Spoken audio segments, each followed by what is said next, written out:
قد كفاني علم ربي من سؤالي واختياري، فدعائي وابتهالي شاهد لي بافتقاري. قد كفاني علم ربي من سؤالي واختياري، فدعائي وابتهالي شاهد لي بافتقاري. فلهذا السر أدعو في يساري وعساري، أنا عبد صار فخري ذن فقري واضطراري. قد كفاني علم ربي من سؤالي واختياري، فدعائي وابتهالي شاهد لي بافتقاري. يا إلهي ومليكي أنت تعلم كيف حالي، وبما قد حل قلبي من هموم واشتغال، فتداركني بلطف منك يا مولى الموالي. يا كريم الوجه غثني قبل أن يفنى اصطباري. قد كفاني علم ربي من سؤالي واختياري، فدعائي وابتهالي شاهد لي بافتقاري. يا سريع الغوث غوثا منك يدركني سريعا، يهزم العسر ويأتي بالذي أرجو جميعا. يا قريبا يا مجيبا يا سميعا يا عليما، قد تحققت بعجزه وخضوعي وانكساري. قد كفاني علم ربي من سؤالي واختياري، فدعائي وابتهالي شاهد لي بافتقاري. لم أزل بالباب واقف فارحما ربي وقوفي، وبوادي الفضل عاكف فأدم ربي عكوفي. ولحسن الظن لازم وهو خلي وحليفي، وأنيسي وجليسي طول ليلي ونهاري. قد كفاني علم ربي من سؤالي واختياري، فدعائي وابتهالي شاهد لي بافتقاري. حاجة في النفس يا رب فاقضها يا خير قاضي، وأرح سري وقلبي من لظاها والشواظي.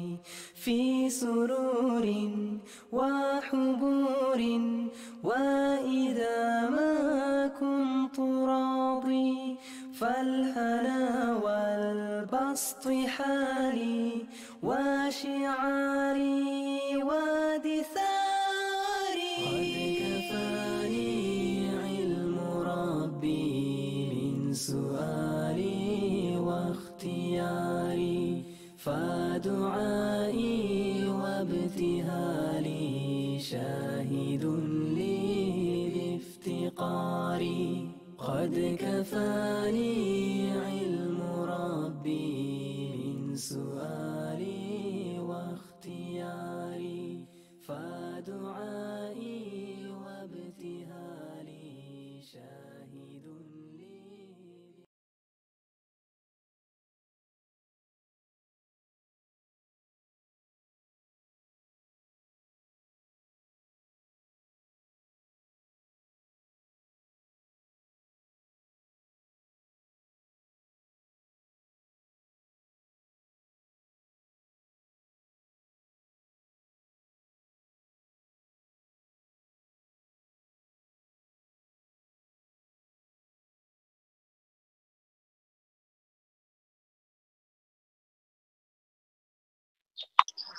Bismillahirrahmanirrahim. Alhamdulillahirabbil alamin.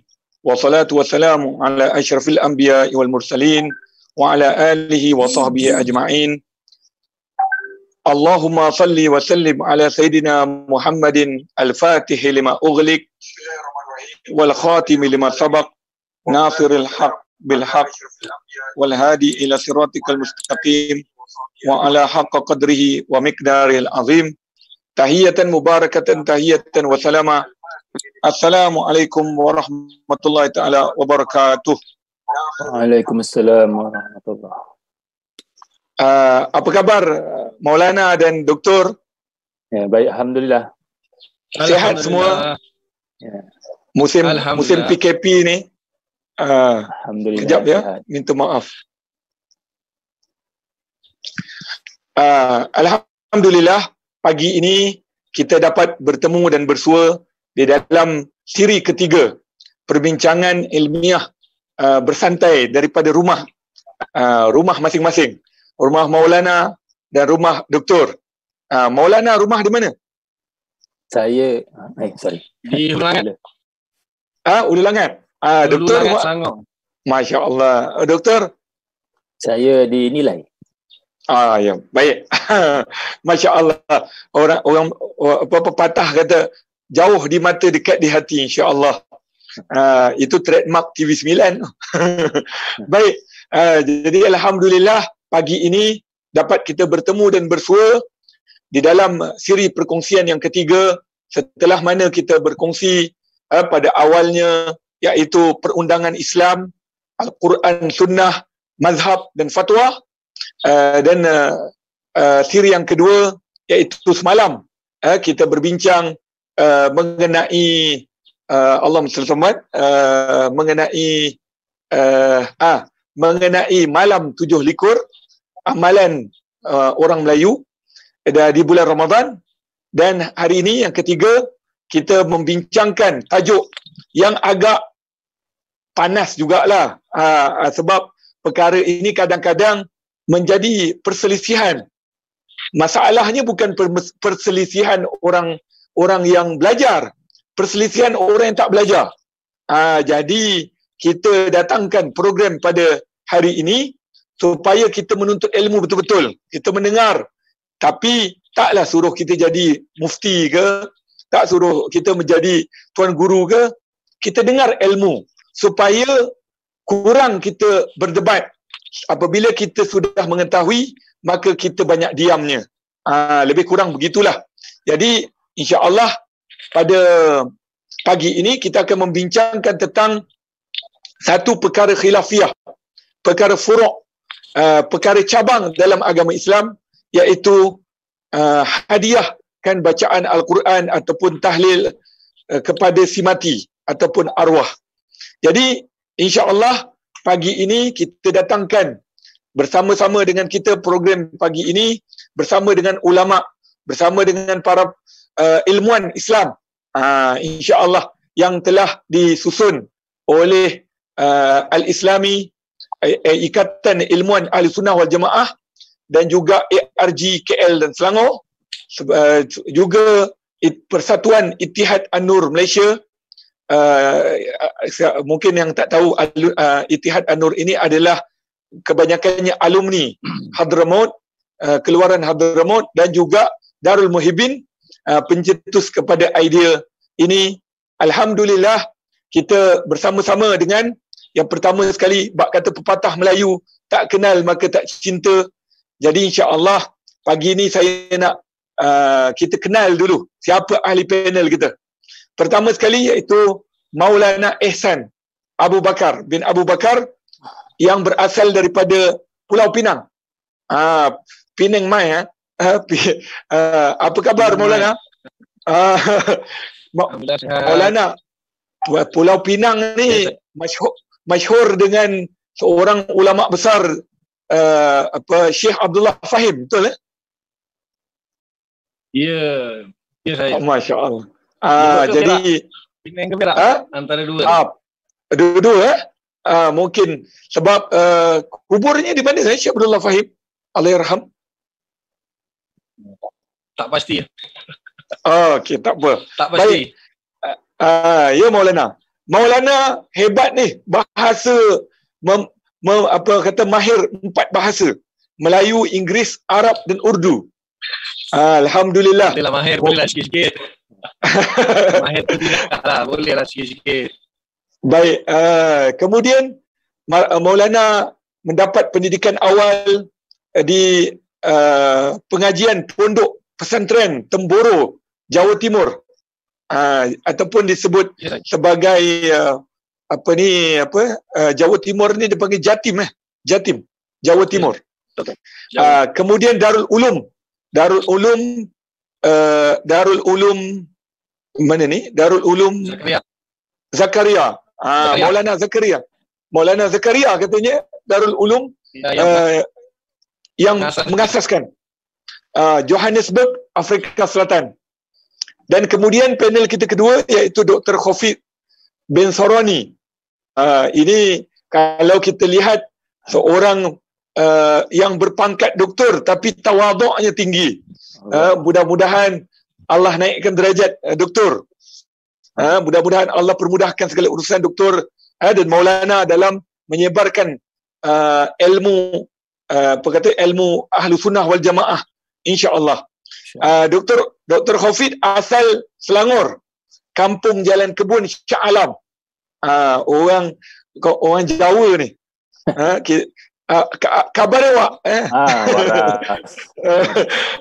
Baik. Beliau mendapat pengajian pernah menuntut ilmu di Universiti Al-Azhar, Tonto, Mesir. Alhamdulillah, samalah kita ni. Saya pun pernah belajar di Universiti Al-Azhar Tonto, dekat kawasan Saber Bay. Jadi katanya Al-Fadil doktor pernah menuntut ilmu di sana, tapi orang yang awal-awal juga. Pada tahun 1998 dah balik. Dah pulang ke Malaysia. Tahun 1998. Saya datang sana tahun 2004, 2006. Okey. Punyalah lama. Kemudian mendapat master di Universiti Malaya dan mendapat PhD quiz. Saya dengar doktor dulu ialah bekas engineer. Betul tak? Terbalik ni. Orang itu maklumat lain. Oh, itu maklumat lain. Itu Maulana Ihsan. Oh, Maulana Ihsan. Oh, Maulana Ihsan yang engineer, tapi akhirnya menjadi seorang ulama. Maulana di Madrasah Miftahul Ulum Sungai Serai. Kalau ada anak-anak nak hantar bawah didikan madrasah bawah Maulana, hantar di Madrasah Miftahul Ulum Sungai Serai. Kalau nak jadikan Dr. Khofid sebagai tesis punya tu doktor, rujuk, boleh pergi ke kuis, kerana doktor berkhidmat di Jabatan Al-Quran dan Sunnah kuis, College Universiti Islam Selangor. Jadi insya-Allah pagi ni kita nak berkongsi sama-sama mengenai soalan-soalan yang berkaitan dengan hadiah hadiah bacaan Al-Quran ataupun Yasin ataupun Tahlil ataupun Al-Fatihah kepada orang yang telah pergi meninggal dunia. Jadi saya terus kepada mari sama-sama kita ambil keberkatan perkongsian ilmu kita pada pagi ini dengan berkat suratul Fatihah. Ala man wasalna salih ala man sayyidina Rasulullah sallam wa ala kuntin salih ila hadratin Nabi sallam. Al-Fatihah. A'udzubillahi minasyaitonir rajim. Bismillahirrahmanirrahim. Alhamdulillahirabbil alamin arrahmanir rahim maliki yaumiddin. Iyyaka na'budu wa iyyaka nasta'in. Ihdinas siratal mustaqim. Siratal ladzina an'amta 'alaihim ghairil maghdubi 'alaihim waladdallin. Amin. Minta maaf Allahumma selamat. Minta maaf Maulana doktor, suara saya ni tak berapa cantik pagi ni lah. Minta maaf, ada serak-serak basah. Saya difahami oleh Ustaz Hafiz, saya difahami oleh Ustaz Nick mengatakan Syekh Hafiz daripada Yayasan Al-Jandrami. Yayasan Al-Jandrami pun melihat perbualan kita pada pagi ini. Moga-moga Yayasan Al-Jendrami dipelihara oleh Allah Subhanahu Wa Taala, menjaga turas pengajian ilmu kitab pondok bersama dengan kita, insya-Allah. Maulana, sedikit nak tanya mengenai tentang asas. Asas bila cerita pasal hadiahkan suratul Fatihah, hadiahkan tahlil bacaan Al-Quran 30 juzuk, ataupun kita kata hadiahkan, ada yang kata sedekahkan. Adakah perkara ini warid dalam kisah pada zaman para sahabat Nabi Muhammad SAW hatta berlaku pada Nabi Muhammad sallallahu alaihi wasallam? Tafadhal mashkura wa ma'jura. Assalamualaikum warahmatullahi wabarakatuh.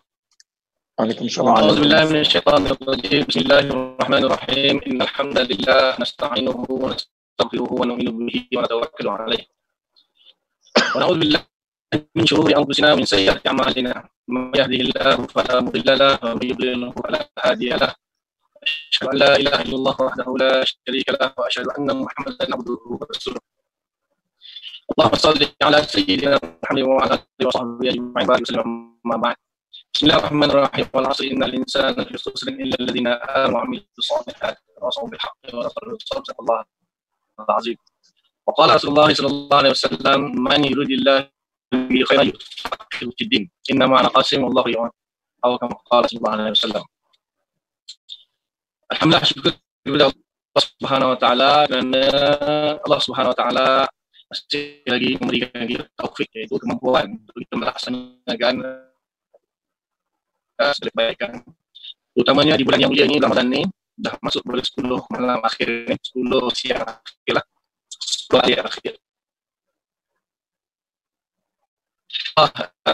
Sekali kita bertemu dalam program forum kita ini untuk membahaskan kali ini tajuknya iaitu menghadiahkan pahala bacaan Al-Quran kepada orang yang sudah meninggal dunia. Jadi terlebih dahulu saya ingin ucapkan terima kasih kepada pihak penganjur kerana sudi menjemput saya lah, dan juga yang saya muliakan Ustaz Masyadah, juga Dr. Hafiz Tarni, dan juga kepada semua yang menyaksikan program ini secara live ataupun secara rakaman nanti, insyaAllah. Jadi apabila kita sebut tentang menghadiahkan pahala bacaan Al-Quran ataupun pahala-pahala yang lainlah umumnya, khususnya di sini tentang pahala bacaan Al-Quran kepada orang yang meninggal dunia.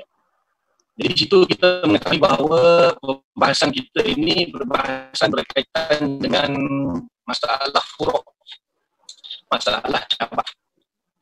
Jadi kalau pembahasan itu pembahasan cabang, maka kita perlu tahu asas dia, perlu tahu usul dia. Jadi kita semua maklum bahawa asas bagi agama kita ni adalah Al-Quran, hadis, kemudian ijma' dan qiyas. Itu usul ataupun asas bagi Ahli Sunnah wal Jamaah dari sudut penadilan. Dari sudut pengambilan dalil itu, Ahli Sunnah wal Jamaah kita rujuk kepada Al-Quran yang pertama, kemudian hadis ataupun sunnah, kemudian ijma', kemudian qiyas. Itu sumber juga Ahli Sunnah wal Jamaah. Jadi baik sama ada yang tersebut bid'ah akidah ataupun fiqh ataupun tasawuf, maka ketiga-tiga itu merujuk kepada Al-Quran, sunnah, ijma' dan qiyas. Jadi ada perkara-perkara di dalam Islam yang mana perkara tersebut dianggap sebagai benda yang ulima minati darurah, benda yang diketahui daripada agama kita itu secara daruri, secara pasti, secara mudah. Maksudnya semua orang tahu perkara tersebut. Contohnya kalau dalam fiqh, sembahyang kewajipan, sembahyang 5 waktu, kemudian puasa Ramadan, zakat, haji dan sebagainya, semua orang tahu akan kewajipan-kewajipan tersebut. Jadi perkara tersebut memanglah kita kata perkara itu sudah disepakati dan tidak ada sesiapa pun boleh menyalahi perkara tersebut, ataupun dia tidak membuka ruang untuk mana-mana mujtahid untuk berijtihad untuk menyalahi hukum tersebut. Itu jelas. Kemudian ada beberapa perkara, khususnya dari sudut fiqh lah, dari sudut syariat dan fiqh, yang mana perkara tersebut, dalil-dalil yang menceritakan tentang perkara tersebut tidaklah sampai ke tahap qat'i dari segi sudut sabitnya ataupun dari sudut dalalahnya. Maksudnya, ini bahasa ilmiah ni, orang awam dengar tak faham pula, susah. Maksudnya, dalil itu tidak jelas, sabit dia pun tidak betul-betul sahih 100% lah. Maksudnya, qat'i itu ialah hasil daripada periwayatan secara mutawatir, seperti Al-Quran inilah.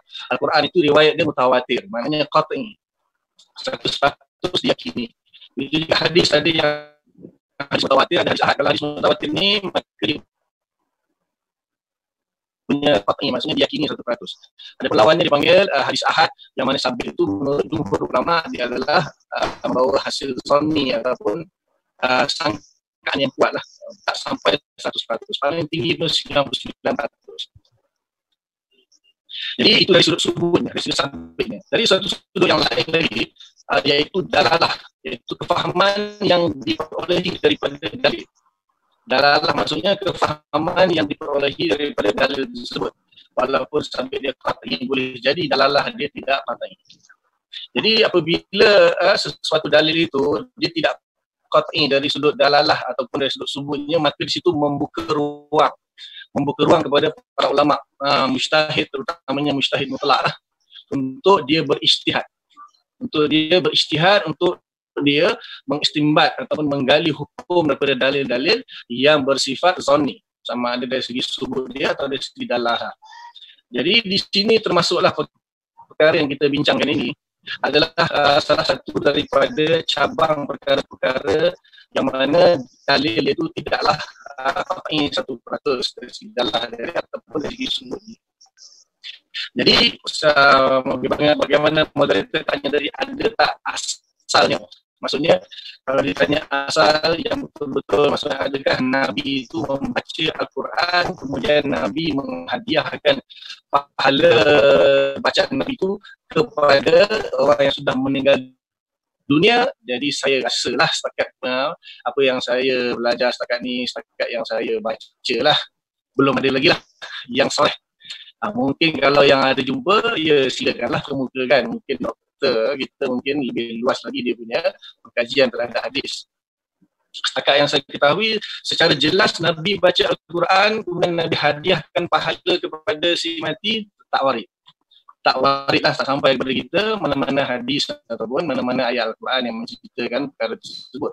Tetapi itu tidak bermakna perkara itu tidak sabit, kerana secara kiasnya bila kita melihat ada beberapa perkara yang mana Nabi membenarkan para sahabat ataupun yang hidup di zaman Nabi lah, mereka melakukan amalan-amalan untuk dihadiahkan kepada orang yang sudah meninggal dunia, sama ada mak ayah dia terutamanya lah, ataupun dari keluarga ataupun orang lain.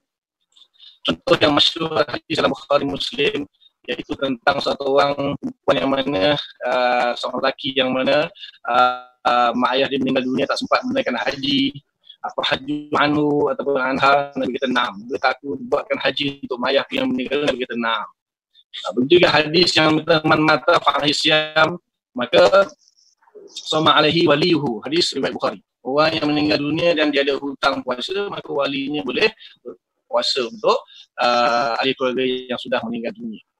Jadi di situ bermakna bahawa orang yang masih hidup dia boleh melakukan amalan, kemudian pahala daripada amalan tersebut boleh disampaikan kepada orang yang sudah meninggal dunia. Jadi kita kata dalil yang terkuat lah. Dalil yang terkuat di sini amalan haji dan amalan puasa itu boleh dilakukan oleh orang yang hidup, yang mana pahalanya akan sampai ataupun lebih, kita katakan memberi manfaat lah. Pahala itu memberi manfaat kepada si mati, orang yang sudah meninggal dunia. Maka dikiaskan daripada amalan tersebut, semua amalan-amalan yang dilakukan, amalan-amalan yang baik, amalan-amalan yang soleh, yang dilakukan oleh orang yang hidup, maka boleh dihadiahkan ataupun boleh disampaikan pahala tersebut kepada orang yang sudah meninggal dunia. Jadi itu asas dia lah, asas.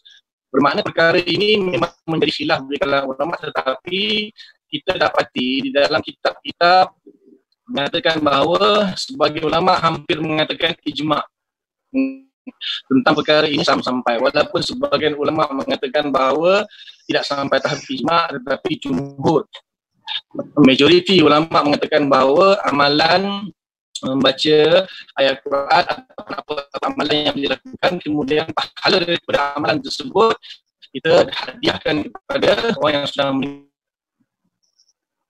dunia, maka perkara ini boleh berlaku dan sah berlaku menurut jumhur ulama, bahkan sebagian kata ijma'. Jadi di sini banyaklah kitab-kitab yang mengarang tentang masalah ini, terlalu banyaklah, nak dibaca satu-satu pun boleh, tak ada masalah. Daripada kalangan mazhab Imam Abu Hanifah, ulama-ulama mazhab Hanafi, kemudian ulama mazhab Maliki, mazhab Syafi'i, mazhab Hambali, semuanya. Bahkan Ibnu Taimiyah dan Ibnu Qayyim sekalipun mengatakan bahawa amalan untuk menghadiahkan pahala kepada si mati itu hukumnya harus dan pahalanya itu sampai. Jadi walaupun perkara furu' dan ada khilaf lah beberapa segelintir ulama yang mengatakan tidak sampai, tetapi kita boleh katalah jumhur ulama, majoriti ulama mengatakan bahawa amalan tersebut harus dan perbuatan untuk menyampaikan pahala kepada si mati itu sah, sabit dan benda itu berlaku. Berdasarkan tadi amalan-amalan haji dan puasa lah yang mana orang yang hidup di zaman Nabi melakukannya. Bahkan ada riwayatnya daripada Ibnu Umar radhiyallahu anhu bahawa dia berpesan berwasiat ketika dia mati nanti tolong bacakan awal surah Baqarah dan akhir surah Baqarah dan dihadiahkan kepada dia. Banyak lagi dalil-dalil yang lain lah yang boleh dikiaskan. Oleh kerana kita ahli sunnah wal jamaah ni kita berpegang kepada kias, maka di situ para ulama mengkiaskan bahawa boleh kita membaca Al-Quran khususnya lah apa surah sekalipun ataupun keseluruhannya itu, kemudian kita sampaikan pahala tersebut kepada si mati. Cuma di dalam mazhab Syafi'i ada beberapa iskal, ada beberapa orang dia kata Imam Syafi'i sendiri mengatakan bahawa tidak sampai. Tetapi saya katakan di sini bahawa dah tentulah ulama-ulama Syafi'i itu lebih memahami mazhab Syafi'i. Jadi ulama-ulama Syafi'i yang antaranya Imam Nawawi lah, cukuplah sebut nama Imam Nawawi seorang dah cukuplah, mengatakan bahawa yang mengatakan Imam Syafi'i kata tak sampai itu sekiranya tidak didoakan. Maksudnya Imam Syafi'i mengatakan bahawa kalau dia membaca Al-Quran tersebut di kubur, maka dia akan memberi faedah. Kerana ada hadis kan dalam Sahih Bukhari Muslim, Nabi mencacakkan pelepah rumah yang sedar itu di kubur, dan Nabi kata mudah-mudahan aktif meringankan azab kubur yang ada dalam kubur, kerana seorang tu dia tak istinja dengan sempurna, seorang tu dia namimah. Jadi kalaulah pelepah rumah tu punya boleh meringankan azab, Nawawi mengatakan bahawa sebenarnya yang meringankan azab itu adalah zikir yang dilakukan oleh pelepah rumah tersebut.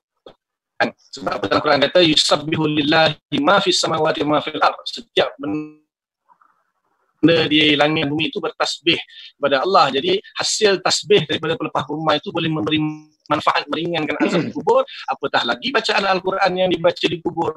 Dan tentu lebih-lebih lagi boleh memberi manfaat, memberi faedah kepada si kubur. Cuma kalau dibaca di rumah, misalnya berjauhan daripada kubur, Imam Syafi'i mensyaratkan mesti didoakan. Sebab tu dalam biasa kita buat majlis tahlil kan, biasanya Allahumma ja'al wa taqabbal wa ausil, Allahumma ausil wa ja'al wa taqabbal sawab aqrana kan, ilah ya Allah sampaikanlah, terimalah, jadikanlah sampaikanlah tahlil bacaan Quran kami kepada si mati. Jadi itu lebih kurang tadinya mukadimah tentang masalah yang kita bincangkan pada hari ini. Jadi saya kembalikan semula kepada tuan moderator, insya-Allah. Insya-Allah. Alhamdulillah. Setelah dikupas melalui sedikit kisah dan disulami dengan hadis. Jadi kita telah mendengar perkara-perkara yang berkaitan dengan bagaimana permulaannya kita berniat untuk menghadiahkan sesuatu bacaan ataupun hari ini orang Melayu sebut tahlil arwah lah. Kita selalu kalau tengok Mahat Tahfiz bulan Ramadan ni selalunya akan dikeluarkan kertas-kertas untuk mengatakan siapa yang nak buat tahlil arwah, anak-anak tahfiz akan membacakan Al-Quran ke, baca 30 juzuk ataupun tahlil. Jadi perkara itu mengundang kepada orang-orang yang tak faham ke ataupun buat-buat tak faham ke mengenai perkara ini, sedangkan perkara ini telah diamalkan oleh khususnya orang Melayu sudah zaman berzaman. Tapi sebenarnya kalau saya dulu hamba ni masa belajar di Hadramaut pun style yang macam mana orang Melayu buat sama. Pergi di Mesir pun kita lihat ada juga tahlil arwah dibaca. Cuma kita nak dengar daripada ahlinya, insya-Allah doktor. Di dalam masalah kadang-kadang kita ni macam contohnya Maulana tadi sebut tadi, tiba-tiba adalah pula yang mengambil hadis tadi tu mengatakan, oh ini hadis ni rijalnya ni punya perawinya tak fiqh, maka kita tolak hadis ni. Sedangkan dalam ilmu hadis doktor pun lebih mengetahui, ilmu hadis ni pun kadang-kadang perbezaan di antara di antara muhakkik hadis tadi tu pun berbeza pendapat. Jadi bagaimana kita nak serasikan masalah ini dengan ilmu hadis? Tafadhal mashkura ma'jura doktor. Bismillahirrahmanirrahim. Alhamdulillah wassalatu wassalamu ala sayyidina Rasulillah wa ala alihi wa sahbihi wa man walah. Rabbi shrah li sadri wa yassir li amri wa hlul 'uqdatam min lisani yafqahu qawli. Terima kasih kepada Tuan Pengerusi Ustaz Ahmad Syahdan yang diraihkan panel bersama Maulana Muhammad Ihsan serta para pendengar muslimin muslimat, tuan-tuan puan-puan yang dirahmati Allah sekalian. Assalamualaikum warahmatullahi wabarakatuh. Waalaikumsalam. Jadi tadi Maulana telah terangkan dengan panjang lebar tentang dalil berkenaan dengan menyedekahkan bacaan Al-Quran ataupun mungkin zikir, selawat dan seumpamanya itu kepada orang yang telah meninggal dunia. Jadi alhamdulillah mungkin boleh kita telaah serba sedikitlah tentang dalil yang disebutkan tadi, antaranya tadi daripada Ibnu Umar. Ini yang biasa dibawa oleh pihak yang menyebut bahawa ini di antara dalil sampainya bacaan Al-Quran itu kepada orang yang telah meninggal dunia. Kata Ibnu Umar radhiyallahu taala anhumma qala sami'tu Rasulullah sallallahu alaihi wasallam yaqul idza mata ahadukum fala tahbisuhu wa asri'u bihi ila qabrihi wal yuqra inda ra'sihi bi fatihatil kitab wa inda rijlihi bi khatimah al-baqarah fi qabrihi. Maknanya aku dengar Rasulullah sallallahu alaihi wasallam bersabda, apabila mati seseorang kamu maka janganlah kamu tahan dia. Maka segerakanlah bawa dia ke kubur dan bacakanlah di bahagian kepalanya surah Al-Fatihah dan di bahagian kedua kakinya akhir surah Al-Baqarah, khatimah surah Al-Baqarah di kuburnya. Hadis ini riwayat At-Tabarani dalam Al-Mu'jam Al-Kabir dan Al-Baihaqi dalam Syu'ab Al-Iman dan juga oleh Al-Khallal di dalam satu kitab yang dia susun khusus tentang Al-Qiraah Indal Qubur.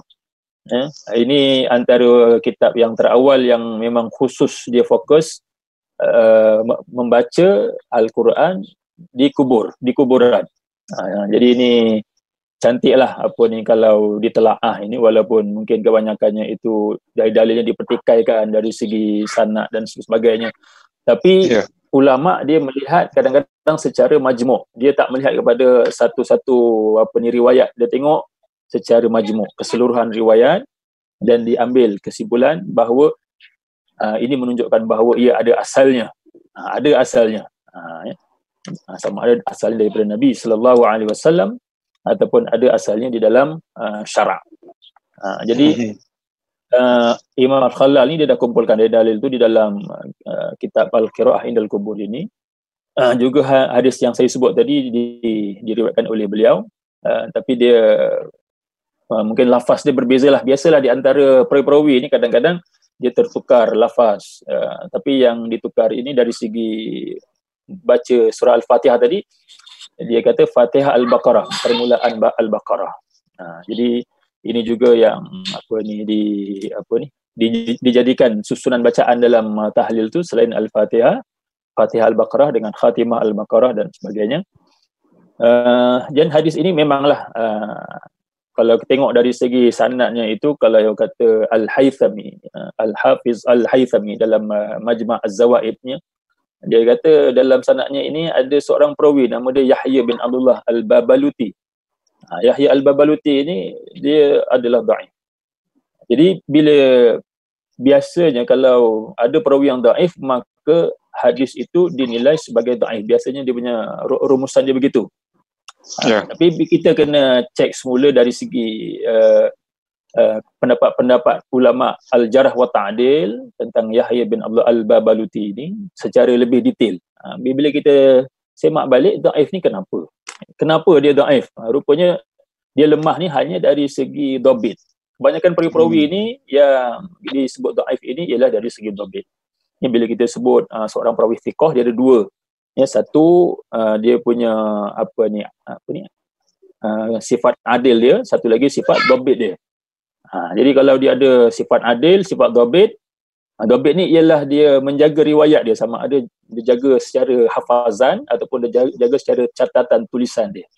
Itu dhabit.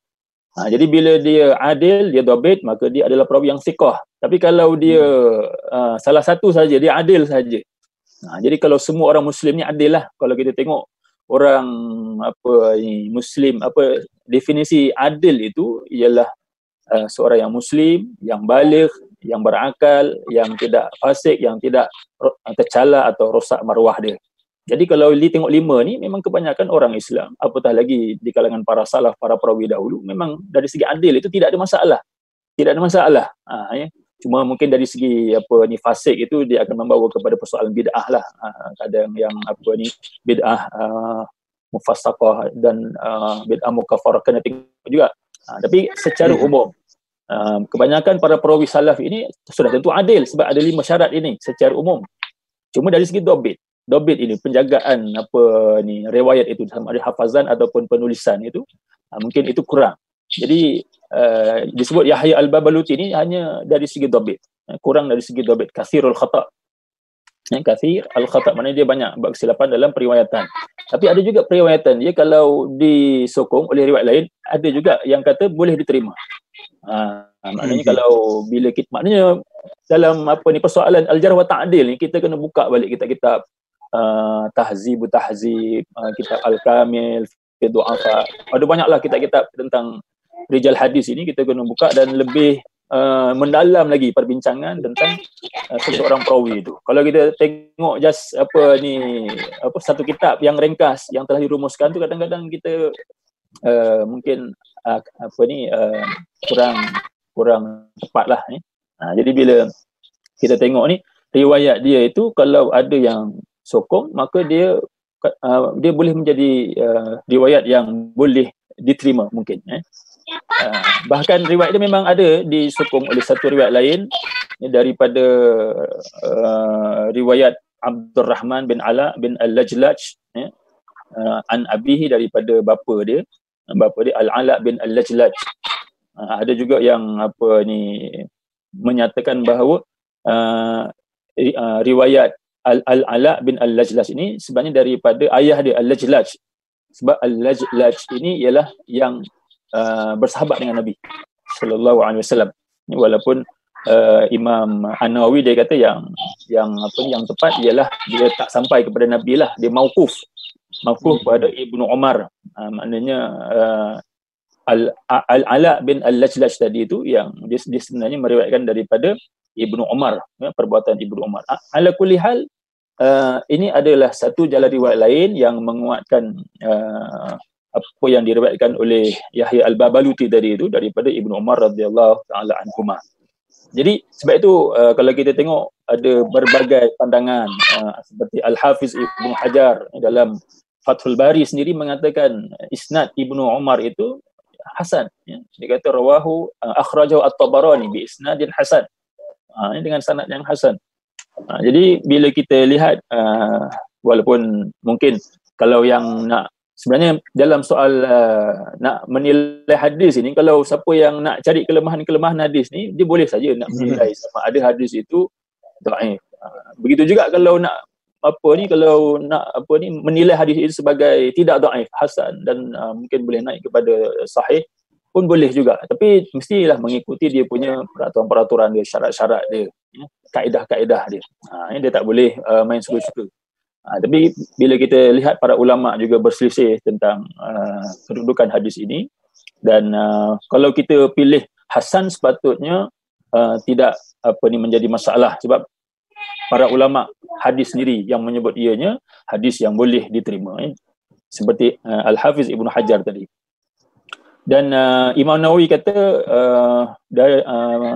dalam Al-Azkar, Imam Nawawi kata ini yang sanad yang Al-Ala bin Al-Lajlaj tadi itu, dia kata riwayat Al-Baihaqi bi isnadin hasan, walaupun dia mauquf kepada Ibnu Umar radhiyallahu taala anhuma, tapi dia bi isnadin hasan, dengan sanad yang hasan.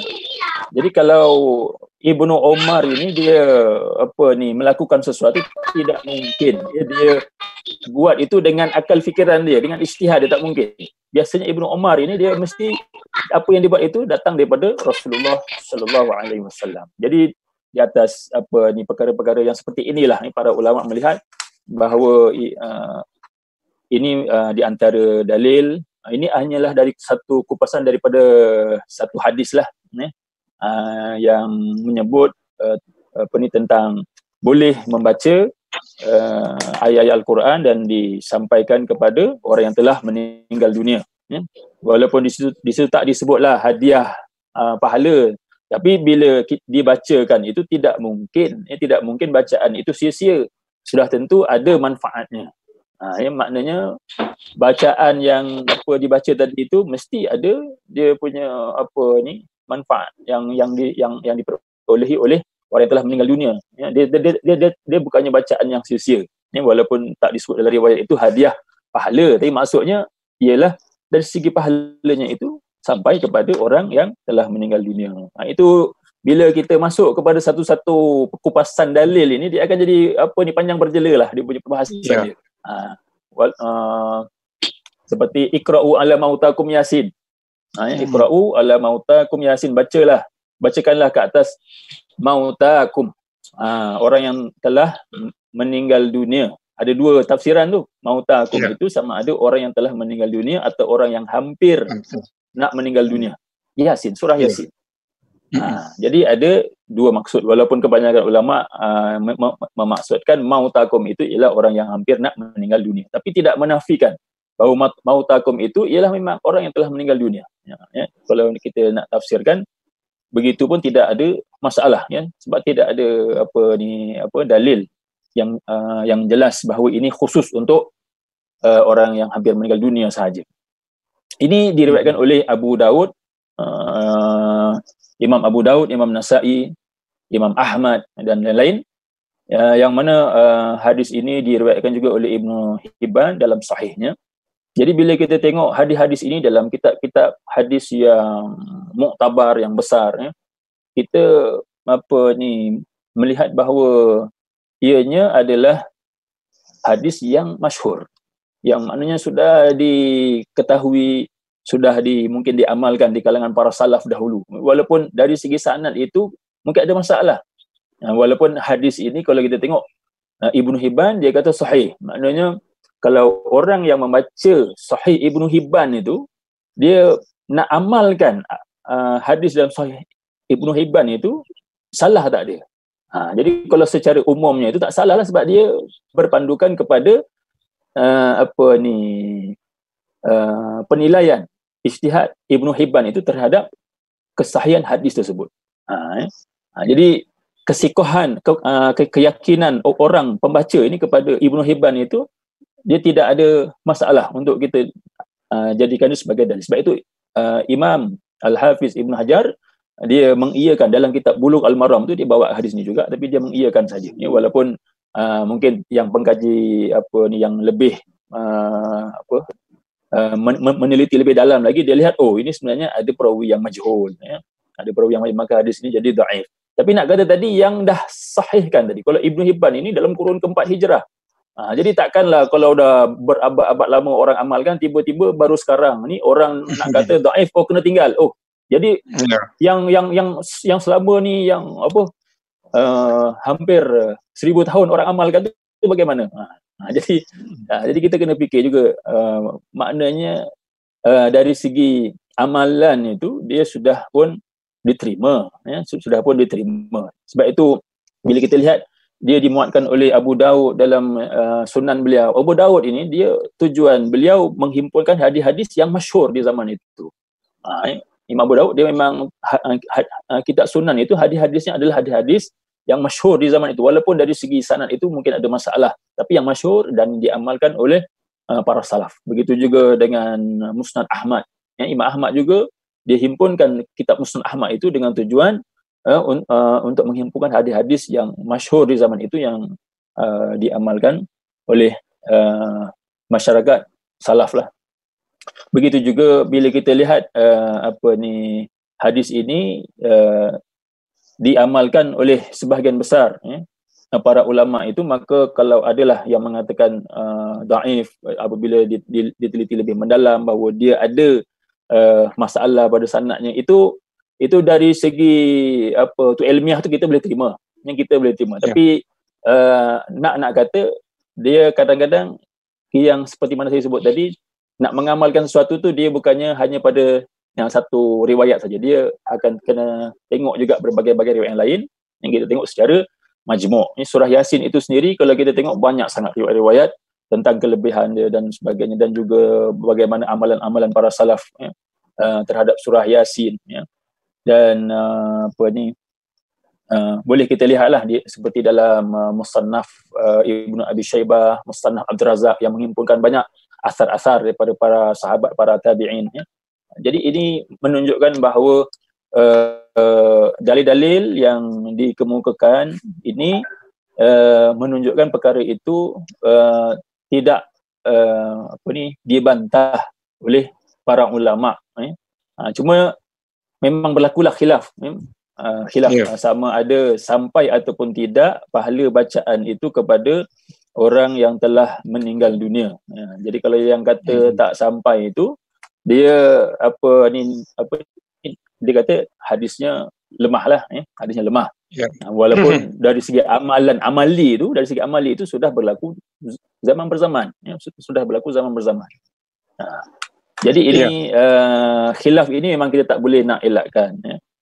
Kalau kita lihatlah sebenarnya kalau dalil yang disebut oleh Maulana tadi yang katakan ada 2 orang yang diazab dalam kuburnya, seorang itu kerana tidak menjaga air kencing dia dengan betul, yang seorang lagi kerana namimah, kerana dia suka mengadu domba, jadi sebab itu dia diazab dalam kubur, lalu Nabi letakkan pelepah tamar.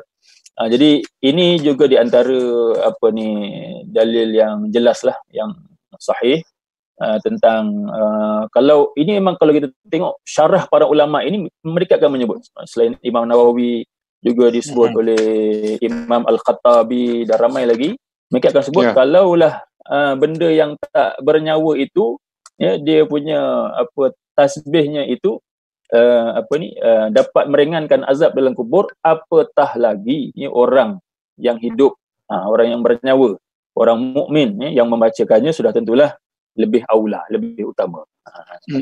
Jadi ini dari segi kias lah. Jadi kias ini juga memang salah satu di antara dalil yang diguna pakai, dan dia adalah dalil yang muktabar. Kadang-kadang orang bila dia nak tanya dalil ni, Quran hadis je. Dia tak tahu yang ijma', kias ini pun juga dalil. Jadi kalau kita bagi kias itu juga dalil. Jadi itu yang kadang-kadang kita kena fahamkan masyarakat lah. Jadi itu mungkin serba sedikit. Mungkin sebenarnya ada banyak lagi. Mungkin itu yang dapat saya kongsikan pada round yang pertama ini. Dan saya kembalikan kepada Ustaz Ahmad. Baik, Alhamdulillah.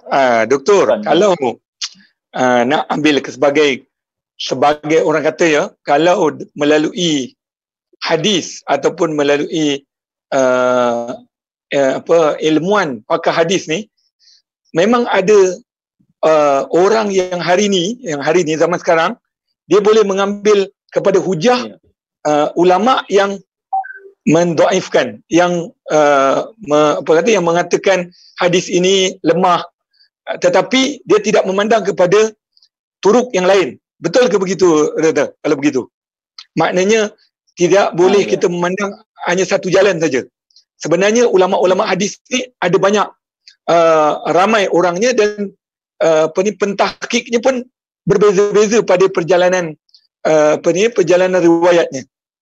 Dan yang keduanya, Doktor ada cakap mengenai lihat kepada sahih tadi, seperti mana sahih Ibnu Hibban, sahih Sunan Abu Daud, Musnad Imam Ahmad. Ini semua adalah ulama-ulama yang sudah beratus tahun yang telah menghimpunkan hadis-hadis pada zamannya. Masakan mereka itu sudah zaman-zaman, tiba-tiba hari ini pula baru dapat tahu dia punya kelemahan. Jadi di situ mungkin perlu kepada ilmu yang dalam untuk mengetahuinya. Ini pun kalau ikutkan tidak boleh kepada orang-orang awam saja untuk memahami, melainkan pada ahlinya. Kemudian Maulana tadi, Maulana ada sentuh mengenai pahala itu tak sampai bila kita duduk di kubur, kita membaca tahlil yang hari ini kita sebut sebagai himpunan dalam rumah kenduri tahlil, sehingga kan ada yang ahli keluarga mereka meninggal dunia, mereka tak buat pun kenduri tadi. Dia kata kenduri tadi tidak ada tidak ada asasnya. Kerana apa kita kena buat kenduri? Ataupun kemudian himpun kepada ahli keluarga pun tak boleh. Himpun orang ramai tak boleh. Dia hanya buat tahlil tu pada keluarganya saja. Jadi apa komen Maulana, apa pendapat Maulana tentang permasalahan ini? Bismillahirrahmanirrahim. Jadi kebiasaannya pada hari inilah, ataupun sejak belakangan lah, beratus tahun juga, jadi ada setengah kawasan ataupun negara itu memang adat mereka itu apabila berlaku kematian, maka mereka akan melakukan majlis, ataupun yang masyhurnya dipanggil kenduri arwah. Jadi dalam bab ni memang ada khilaf, sebab dia di sini khilaf mengikut adat bangsa masing-masing. Memang dalam kitab yang ada di masa saya ni, banyak kitab menukilkan beberapa ulama menukilkan dalam kitabnya bahawa berkumpul untuk melakukan kenduri arwah ini satu perkara yang terlarang lah. Ada yang mengatakan sampai tahap bidah yang sahih pun ada. Jadi sebenarnya kita kena faham lah, maknanya kenapa sebahagian ulama itu dia menganggap perkara tersebut tidak dibenarkan atau bidah yang sahih. Jadi sebenarnya kalau kita lihat adat orang Arab Jahiliyah, adat orang Arab Jahiliyah ni, bila ada kematian mereka akan berkumpul dan mereka akan meratap, ataupun istilahnya dipanggil niyahah. Ini memang dilarang. Memang ada hadis yang Nabi SAW larang untuk kita meratap kematian. Maka itu adat bagi sebahagian orang Arab Jahiliyah, mereka bila ada kematian, mereka akan berkumpul di rumah orang yang meninggal dunia dan mereka akan meratap. Maka perbuatan meratap ini memang dilarang oleh Islam oleh nas yang salah. Tetapi ada sebahagian negara, contohnya seperti di Malaysia, di Indonesia, yang negara-negara yang berdekatan lah. Jadi di sini kita berkumpul di rumah-rumah orang yang meninggal dunia itu bukan tujuan kita untuk meratap. Jadi kita tidak boleh menghukumi sama kalau bila berkumpul saja berarti kita nak meratap. Tidak. Sebenarnya banyak lagi tuntutan daripada kematian itu. Contohnya kita apabila seseorang meninggal dunia, maka pasti dia keluarganya akan dilanda kesedihan. Maka di situ jiran-jiran akan datang untuk mengucapkan takziah, untuk bersama-sama dengan keluarga yang mati. Kerana bila keluarga tersebut kehilangan seseorang, maka kita hadir ramai-ramai untuk kita mengucapkan takziah, untuk menemani dia. Kemudian juga kita akan membuat majlis-majlis seperti bacaan Al-Quran, bacaan tahlil dan sebagainya untuk kita menghadiahkan pahala bacaan itu kepada si mati, yang mana akan menyebabkan keluarga dia mungkin akan redalah sedikit kesedihan dia. Apabila pahala bacaan itu dihadiahkan kepada si mayat tu, tentulah keluarga tu akan merasa sedikit terhibur lah. Jadi juga tentang kenduri-kenduri ni memang ada permasalahan. Sekiranya kenduri atau perjamuan makan yang dilakukan itu sekiranya modal dia ataupun dia punya perbelanjaan itu diambil daripada harta waris. Kerana sekiranya arwah itu si mati itu meninggalkan harta, misalnya kemudian diambil daripada harta dia untuk dibuat kenduri dengan perbelanjaan atau modal, maka itu memang dilarang sekali. Itu memang dilarang. Dan apabila seseorang itu meninggal dunia, maka otomatik tidak menjadi ahli waris. Jadi tidak boleh, haram untuk kita mengambil daripada harta si mati itu untuk dijadikan modal untuk buat kenduri, itu memang tak boleh. Tetapi di sini ada jalan penyelesaian dia lah, iaitu mungkin ahli keluarga si waris sendiri yang mengeluarkan harta dia sendiri, bukan diambil daripada harta si waris. Harta dia dan dia berniat untuk menginfakkan, menjamu makan. Perkara itu kan it'am itu jelaslah dalam Bukhari Muslim, hadis it'am itu memang satu perkara yang dianjurkan dalam Islam.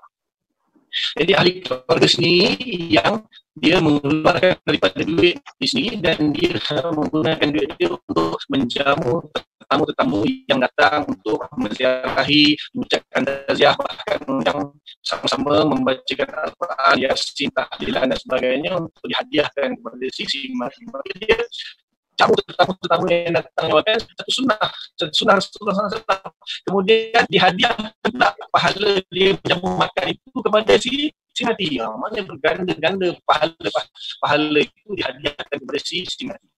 Jadi kita tak boleh menghukumi secara global. Kita kena tengok tujuan, maksud diadakan majlis-majlis kenduri arwah itu dan cara pelaksanaan dia itu kita kena lihat. Kita tak boleh pukul rata lah. Kita tak boleh samakan macam bila berkumpul saja berarti niyahah itu meratap. Dilarang. Islam melarang kita berkumpul kerana meratap. Ya memang jelas. Tak pernah lah saya cakap ni hadir mana-mana majlis tahlil, majlis kenduri arwah, semua yang meratap tak pernah tengok pun. Jadi kita tak boleh menghukumi. Melainkan kalau memanglah itu tujuan dia untuk meratap, itu jelas. Ataupun diambil daripada harta si mati, memang jelas tidak boleh haram. Ataupun ada percampuran antara lelaki dan perempuan berdoa bebas, ini adalah perkara-perkara yang saat itu dia dilarang menyelidiki.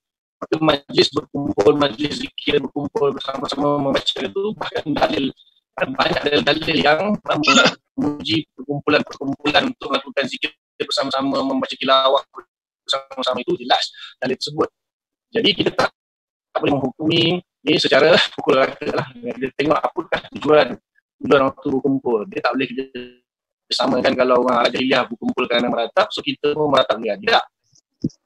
Jadi apa yang dinyatakan dalam kitab itu makro ataupun bid'ah yang saya itu maka dihamalkan kepada berkumpul kerana tujuan yang dilarang seperti meratap dan sebagainya.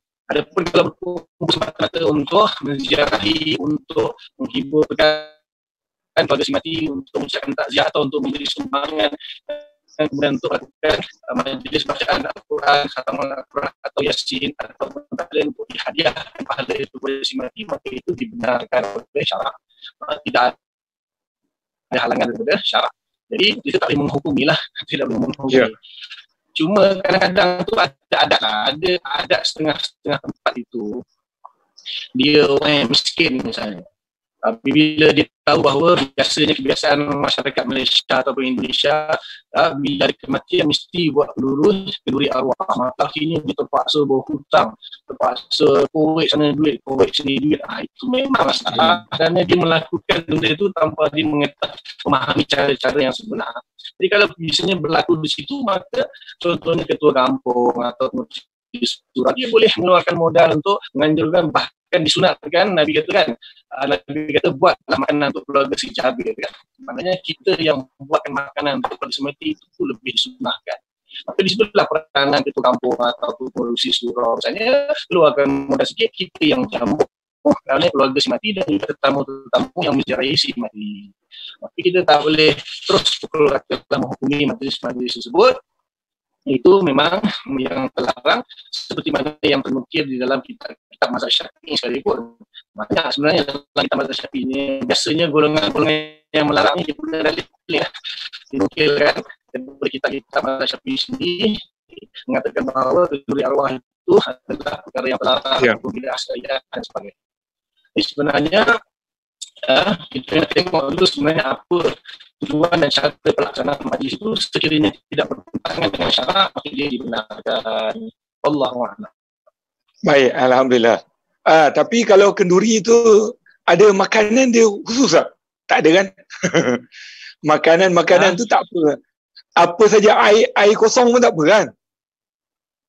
Tak kisah. Yang penting jangan diambil daripada sumber yang dilarang, iaitu harta bagi si mati. Kecuali kalau harta bagi si mati itu sudah diketahui waris dia dan waris dia mengetahui bahagian dia dan dia mengambil bahagian dia itu digunakan untuk dibuat kenduri kerana dia sendiri menginfakkan bahagian dia untuk dibuat kenduri dan pahala kena menjamu makanan itu dihadiahkan kepada si mati. Boleh. Baik. Kita dah dengar tak boleh penjelasan tanpa daripada pengetahuan si waris. Ya, baik.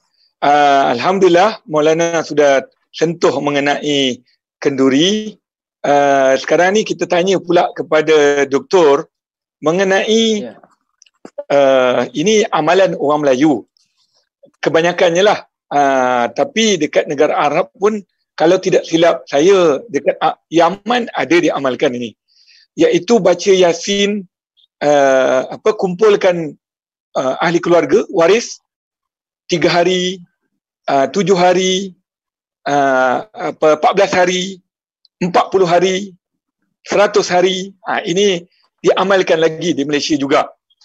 Disebabkan itu adalah suara sumbang dan sumbing. Saya suka cakap yang tu.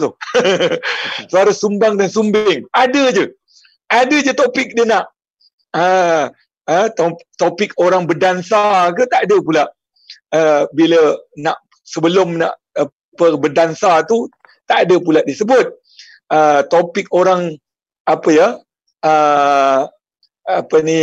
berjudi ke ataupun minum arak ke tak ada pula. Hebatnya diperkatakan. Tapi bila orang nak beramal dia, ada je dipersalahkan. Dikatakan ini tak ada amalan, Rasulullah tak suruh buat, pada zaman Nabi tak ada, kan? Itu dikaitkan. Jadi doktor, boleh tak doktor bagi sedikit pencerahan mengenai amalan orang Melayu yang lakukan himpunan kepada ahli keluarga pada 7 hari, pada 14 hari, pada 40 hari dan 100 hari ni. Tafadhal. Bismillahirrahmanirrahim. Alhamdulillah wassalatu wassalamu ala sayyidina Rasulillah. Baik, terima kasih kepada Ustaz Ahmad Syahdan yang untuk round yang kedua ini berkenaan dengan menentukan hari yang mana bila orang telah meninggal dunia itu dibuatkan tahlil selama 7 hari, 40 hari dan sebagainya. Jadi kalau kita tengok ni dari segi riwayat hadis tu memang tak ada lah. Tapi dia adalah adat yang diterima daripada turun-temurun ya. Dan dia telah diamalkan khususnya di Nusantara ini, dan mungkin di Yaman begitu juga. Mungkin Ada. sebenarnya mungkin sebenarnya bila kita tengok ni amalan Melayu Nusantara ni, dia banyak daripada Yaman, Hadramaut ya, sebabnya dulu mungkin 200 tahun sebelum ini atau 300 tahun sebelum ini ramai pendakwah daripada habaib yang datang ke, termasuklah Wali Songo yang mereka ni juga adalah habaib ya, mereka ni datang daripada Yaman ini dan mereka berdakwah ke Nusantara. Jadi mungkin banyak amalan-amalan kita yang ada kesamaan ya, di antara Nusantara dengan Hadramaut sana. Jadi bila kita tengok amalan yang dilakukan ini, ianya kebanyakan ulama yang mengharuskan ini, dialah melihat dari segi dia adalah adat ya, maknanya dia bukanlah sebagai satu ibadah, tapi dia mungkin merujuk kepada beberapa dalil juga ya, beberapa dalil seperti membaca Al-Quran. Tadi kita bincangkan tentang membaca Al-Quran kepada si mati atau orang yang telah meninggal dunia ya. Jadi bila nak membaca Al-Quran ini ya, perkara ini memang bila kita tengok sudah hangat dibahaskan, bukan saja sekarang, maknanya di zaman Imam Syafi'i ya, sekitar abad kedua Hijrah dulu orang dah bahaskan dah ya, tentang membaca Al-Quran untuk orang yang telah meninggal dunia. Ini kurun kedua Hijrah, kurun ketiga Hijrah dahulu ya, lama dah dibahaskan. Ada yang terima, ada yang tak terima. Ya. Hatta Imam Syafi'i sendiri dikatakan, dia kata tak, ada dua riwayat lah. Bila saya tengok ni, ada yang kata Imam Syafi'i kata tak sampai bacaan tersebut. Tapi bila tengok dalam kitab Imam Syafi'i kata wa uhib law quri'a indal qabri wa du'iya lil mayyit. Ini frasa yang sangat mahal ni dalam kitab ni, saya tengok jarang orang sebut. Saya pun tak faham kenapa orang tak sebut ini. Wa uhib, kata Imam Syafi'i, aku suka law quri'a, kalau dibacakan indal qabr ya, di sisi kubur ya, iaitu bacaan Al-Quran. Wa du'iya lil mayit, dan didoakan untuk si mati. Maknanya lepas habis baca tu barulah didoakan kepada orang yang telah meninggal dunia. Jadi nak menghabiskan satu Al-Quran ini bukannya ambil masa satu hari dah habis dah, selesai dah.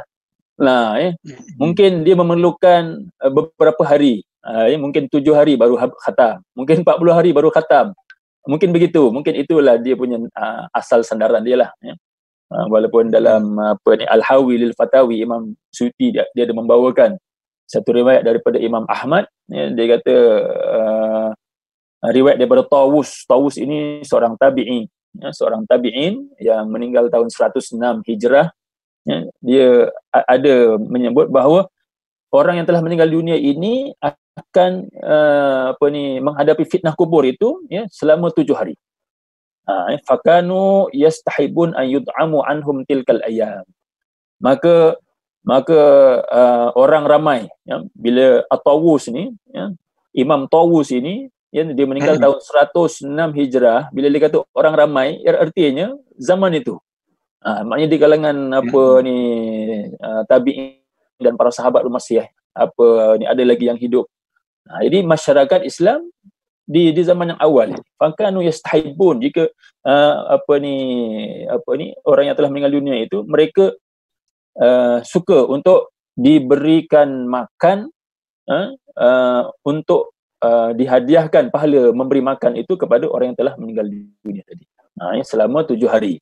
Ini yang disebut dalam kitab Imam As-Suyuti, dan juga beliau juga ada menyebut bahawa amalan tersebut itu dia berlangsung sampailah ke hari ini. Kata Imam Suyuti ni dia meninggal tahun 911 Hijrah. 911 Hijrah. Dia kata amalan itu masih berterusan sekarang ini di Mekah dan Madinah pada zaman Imam Suyuti lah.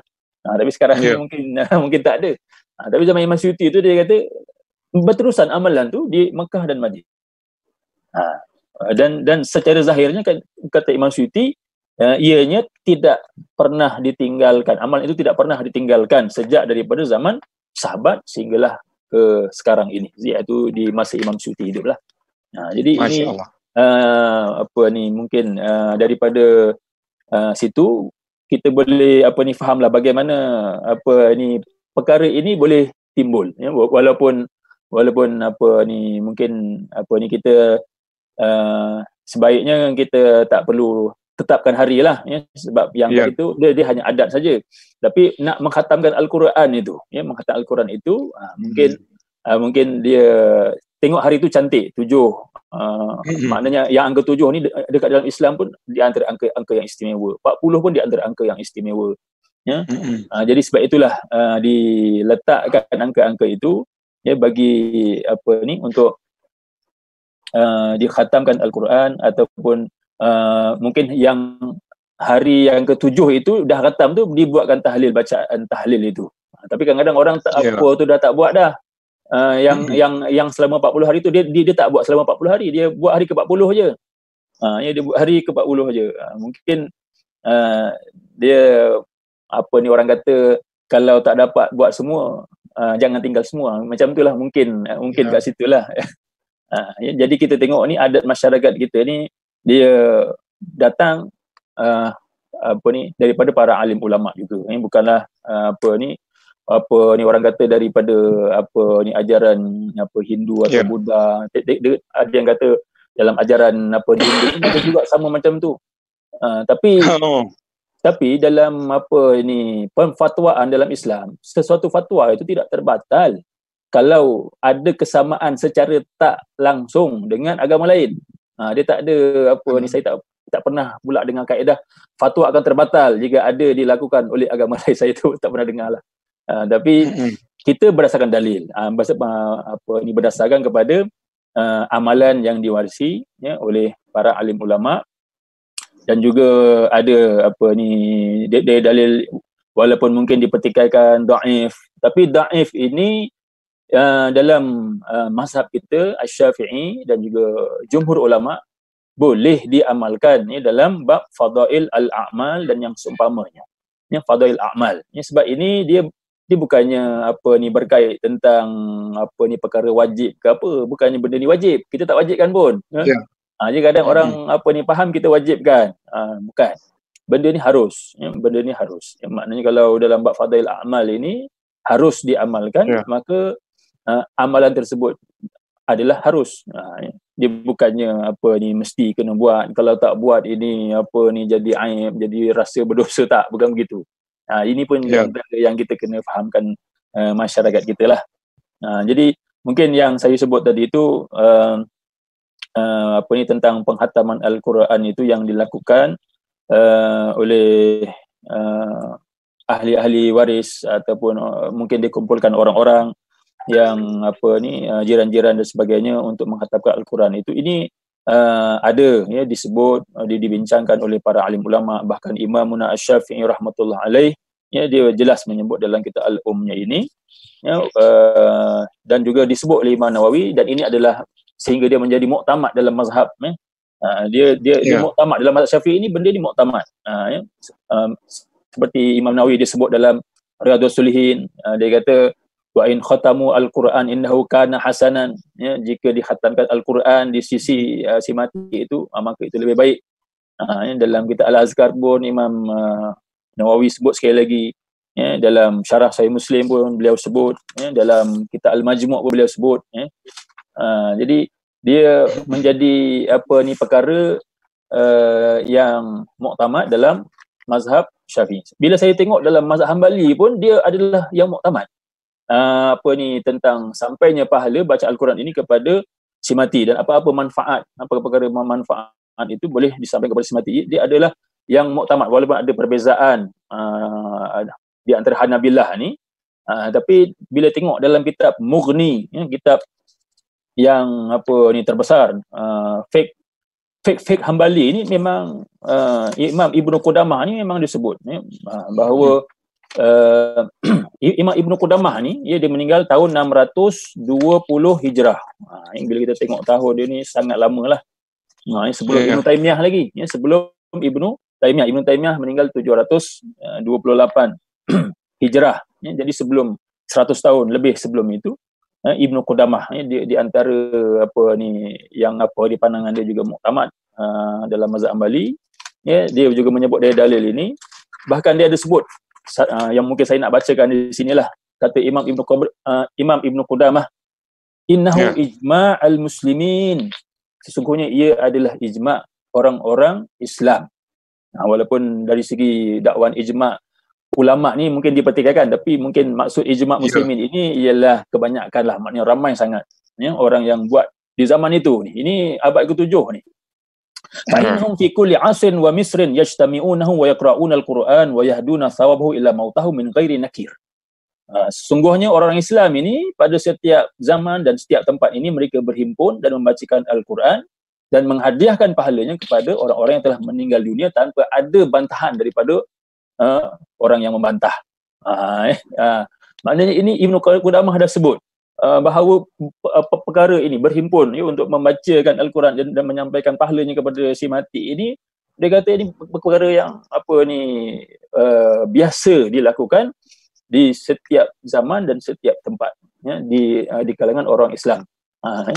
Bahkan Imam Suyuti di dalam Al-Hawi juga sebut juga, maknanya di zaman itu, maknanya mungkin dia menukilkan juga daripada Ibnu Qudamah. Tapi nak kata Imam Suyuti pun lihat amalan itu biasa dibuat oleh ramai orang, kebanyakan orang buat, jadi tidak ada masalah. Ini adalah dari segi amalan yang diterima dari turun-temurun. Jadi dia punya sandaran dia bukannya sekadar reka-rekaan, tetapi ianya adalah amalan para alim ulama yang kita terima, dan ia bukanlah sampai ke tahap wajib, dia hanya perkara yang harus sahaja. Sebab itulah berlaku khilaf. Jadi dalam perkara-perkara yang seperti ini, sebaiknya kalau yang tak setuju tu berlapang dada lah. Kadang-kadang saya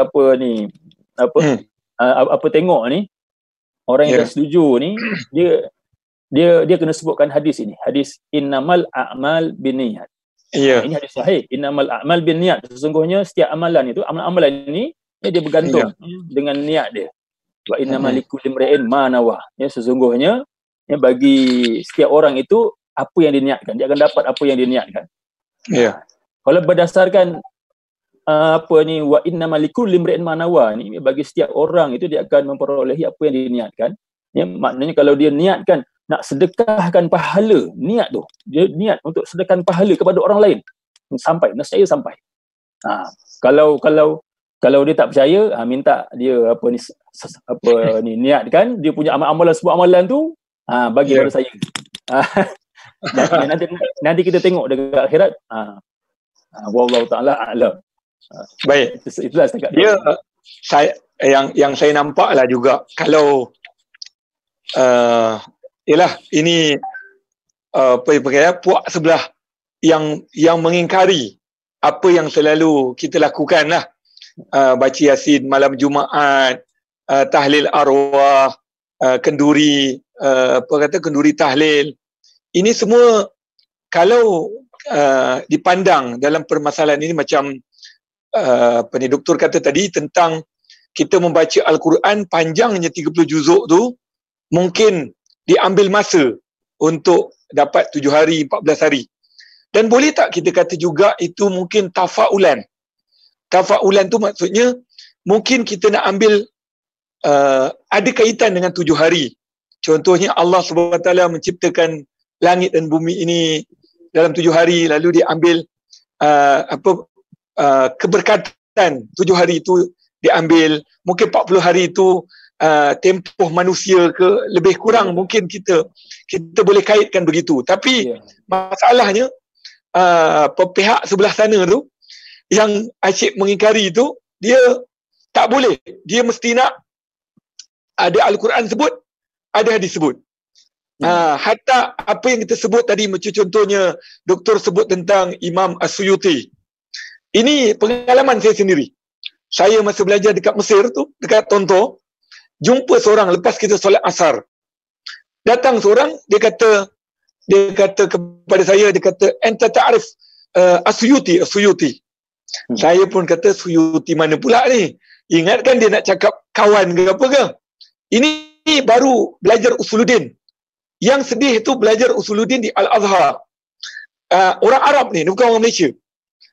Datang kepada saya, dia kata, ente tarik Suyuti. Saya pun pandang Suyuti mana tinggal. Kan, kata, lah, ada Suyuti Ghadman. Kata, dah mati lama. Lepas tu kenapa? Ente ta'rif hadha Suyuti hadha yahtamil khuruj minal millah. Dia kata, kau tahu Suyuti itu sudah keluar agama Islam. Tengok tu saya pun cakap, ya Allah, ittaqillah hadzal imam kibarul ulama. Ente ta'allam al-azhar sanatain. Baru 2 tahun terus hukum. Jadi ni masalah ni. Dia rasa dia dah tahu Al-Quran hadis, terus dia cepat mengkafirkan, menyesatkan orang lain. Jadi saya nak tanya kepada Maulana, ini masalah tentang amalan. Maulana, kita rasa tekilan sedikit sebab Maulana punya line tak berapa cantik daripada awal tadi. Jadi kena buat lagi lepas ni. Maknanya insya-Allah mudah-mudahan lepas musim PKP ni kita buat roadshow pula. Kita buat roadshow pusing satu Malaysia. Nak ajak doktor dengan Maulana, kita sebarkan fahaman Ahlussunnah wal Jamaah yang sebenarnya, yang telah bertapak lama di bumi Nusantara ni. Jadi saya nak tanya dengan Maulana ni. Sebab ada yang menyatakan perkara ini sesat, syirik. Sedangkan perkara yang berkaitan dengan sesat dengan syirik ni, dia lebih kepada tauhid. Dia lebih kepada akidah. Adakah bila seseorang itu baca Yasin malam Jumaat, ataupun sedekah tahlil arwah, ataupun ziarah kubur, baca Yasin di kubur, ataupun khatam Al-Quran di kubur, adakah itu kaitan ilmu tauhid yang dikaitkan dengan akidah, sehingga kan boleh jatuh akidah seseorang bila mengamalkannya, ataupun itu adalah fiqh? Macam mana kita tengok hukum fiqh hari inilah. Isap rokok, ada pendapat mengatakan makruh, ada pendapat mengatakan haram. Jadi adakah ini dikaitkan sehingga kan orang ni berdosa besar apabila menziarahi kubur dalam membaca Yasin, ataupun hadiahkan tahlil arwah di surau ataupun di rumah buat kenduri? Adakah dikaitkan dengan syirik ataupun sesat, ataupun perkara itu hanya yang dimaksudkan dengan khilaf itu apakah dia? Fadal. Bismillahirrahmanirrahim. Jadi bukan saja zaman inilah, sepanjang zaman memang sentiasa ada golongan-golongan yang macam ini, sentiasa golongan-golongan yang dia punya hobi dia tu suka mengkufurkan orang, suka membid'ahkan orang, suka menghukumi orang dengan kafir ataupun mubtadi'. Itu sepanjang zaman itu ada, akan ada sampai kiamat insya-Allah. Tetapi itu tidak bermakna apa yang mereka katakan itu semuanya benar. Jadi semuanya berpunca daripada tidak mempunyai asas yang kukuh lah dalam memahami agama. Dan mereka ni saya tengok kebanyakannya berpegang kepada sebuah hadis yang masyhur, iaitu sebuah hadis yang Nabi mengatakan bahawa wa iyyakum muhdatsatil umur, takutlah kamu akan perkara-perkara yang baru, karena kullu muhdatsatin bid'ah wa kullu bid'atin dalalah wa kullu dalalatin finnar. Itu dia punya pegangan dia sebenarnya. Nabi kata takutlah kamu perkara-perkara yang baru, kerana setiap perkara yang baru itu adalah bid'ah, dan setiap bid'ah itu sesat, dan setiap sesat itu masuk dalam neraka. Itu pegangan mereka lah kebanyakannya itu. Kemudian ada sebuah hadis lagi lah yang menjadi sandaran mereka. Hadis riwayat Aisyah tu, yang seseorang yang melakukan sesuatu di dalam Islam yang falaisa minhu wa huwa radd, dia ditolak. Itu dalil dia lah di situ dia. Dan kalau secara mudahnya mereka kata apa yang Nabi buat kita boleh buat, apa yang Nabi tak buat kita tak boleh buat. Tak boleh buat. Jadi itu asas dia. Jadi sebenarnya kita sebagai orang biasa atau orang awam yang mana ilmu kita tak dapat nak menandingi para ulama yang dipilih oleh Allah Subhanahu Wa Taala, diberi pemahaman yang luas oleh Allah Subhanahu Wa Taala. Mereka pun sudah berhadapan dengan hadis-hadis tersebut. Jadi apa yang dimaksudkan oleh Nabi dalam hadis masuk perkara-perkara yang baru itu, maka ulama sudah pun membahaskannya secara panjang lebar. Di antara contoh yang saya nak bagi, Imam Nawawi apabila dia mensyarahkan sebuah hadis dalam Sahih Muslim, man sanna fil Islam sunnatan hasanatan falahu ajruha wa ajru man amila biha ba'dahu bighairi an yanqusa min ujurihim syai'. Dan man sanna fil Islam sunnatan sayyi'atan falahu wizruha wa wizru man amila biha ba'dahu bighairi an yanqusa min auzarihim syai'. Jadi hadisnya bermakna siapa yang membuat satu Islam sunnah yang baik, maka dia akan diberi pahala tentang amalan tersebut, dan pahala orang yang beramal dengan amalan tersebut walaupun dia sudah mati tanpa dikurangi sedikit pun daripada pahala tersebut. Begitu juga orang yang buat satu sunnah yang buruk, sunnah yang tak baik, maka dia akan diberi dosa terhadap amalan tersebut, dan juga amalan orang yang mengikuti amalan tersebut walaupun dia sudah meninggal dunia tanpa dikurangi sedikit pun daripada dosa. Jadi Imam Nawawi mengatakan hadis ini telah mentakhsiskan hadis kullu bid'atin dalalah tersebut. Maknanya bukanlah yang dimaksudkan setiap perkara yang bid'ah itu semuanya sesat. Di sini banyak kalau nak dibahaskan tentang isu bid'ah semuanya panjang. Ya. Jadi bila Imam Nawawi sendiri sudah mengatakan bahawa hadis itu telah mentakhsiskan hadis kullu bid'atin dalalah, satu pandangan yang diterima oleh semua ulama. Bahkan sebelum zaman Imam Nawawi lagi lah Imam Nawawi yang jauh. Sebelum itu lagi, contohnya Imam Syafi'i mengatakan bid'ah ni, bid'ah itu bid'ah yang mahmudah, yang tidak khilaf dengan syarak. Satu lagi bid'ah yang mazmumah, yang khilaf dengan syarak. Kemudian Imam Nawawi mengatakan sebab apa dibahagikan bid'ah itu pada dulu, kerana Sayyidina Umar radhiyallahu anhu ketika dia melaksanakan tarawih sebanyak 20 rakaat itu, dia mengatakan ni'matil bid'atu hadhihi, sebaik-baik bid'ah adalah ini. Walaupun pihak lawan kita dia kata itu bid'ah lughawi lah, itulah inilah, dipusing sana pusing sinilah, tapi jelasnya Imam Syafi'i itu takkanlah Imam Syafi'i itu tak faham apa yang dimaksudkan oleh Sayyidina Umar, dan takkan Imam Nawawi itu tak faham apa yang dimaksudkan oleh Nabi sallallahu alaihi wasallam. Jadi kita ulama Ahlussunnah wal Jamaah menerima bahawa bid'ah itu ada dua, satu bid'ah yang baik, satu yang bid'ah hasanah ataupun mahmudah, satu lagi bid'ah yang dalalah atau yang mazmumah. Jadi perkara-perkara baru yang tidak dibuat oleh Nabi tidak semuanya dihukumi bid'ah yang sesat. Dia ada pembahasan usul fiqh itu pembahasan at-tarku. Maksudnya Nabi tidak menyuruh dan Nabi tidak melarang. Jadi kalau Nabi suruh tu jelaslah, Nabi suruh kita maka benda itu boleh jadi wajib ataupun sunat. Kalau Nabi larang boleh jadi haram, boleh jadi makruh. Tetapi ini Nabi tidak suruh dan tidak larang, maka adakah dia jadi haram atau itu boleh membawa kepada haram? Tidak, itu sepakat semua ulama usul fiqh mengatakan antara itu tidak membawa kepada haram. Maka dilihat dulu adakah perkara itu bercanggah dengan syarak, maka dia boleh jadi bid'ah yang sesat. Tapi kalau tidak bercanggah dengan syarak, dia tidak menjadi bid'ah yang sesat. Jadi memang ada juga orang yang tak terima bagi dia perlu tidak terbalas. Sebab dia kata lafaz kullu itu menunjukkan semua.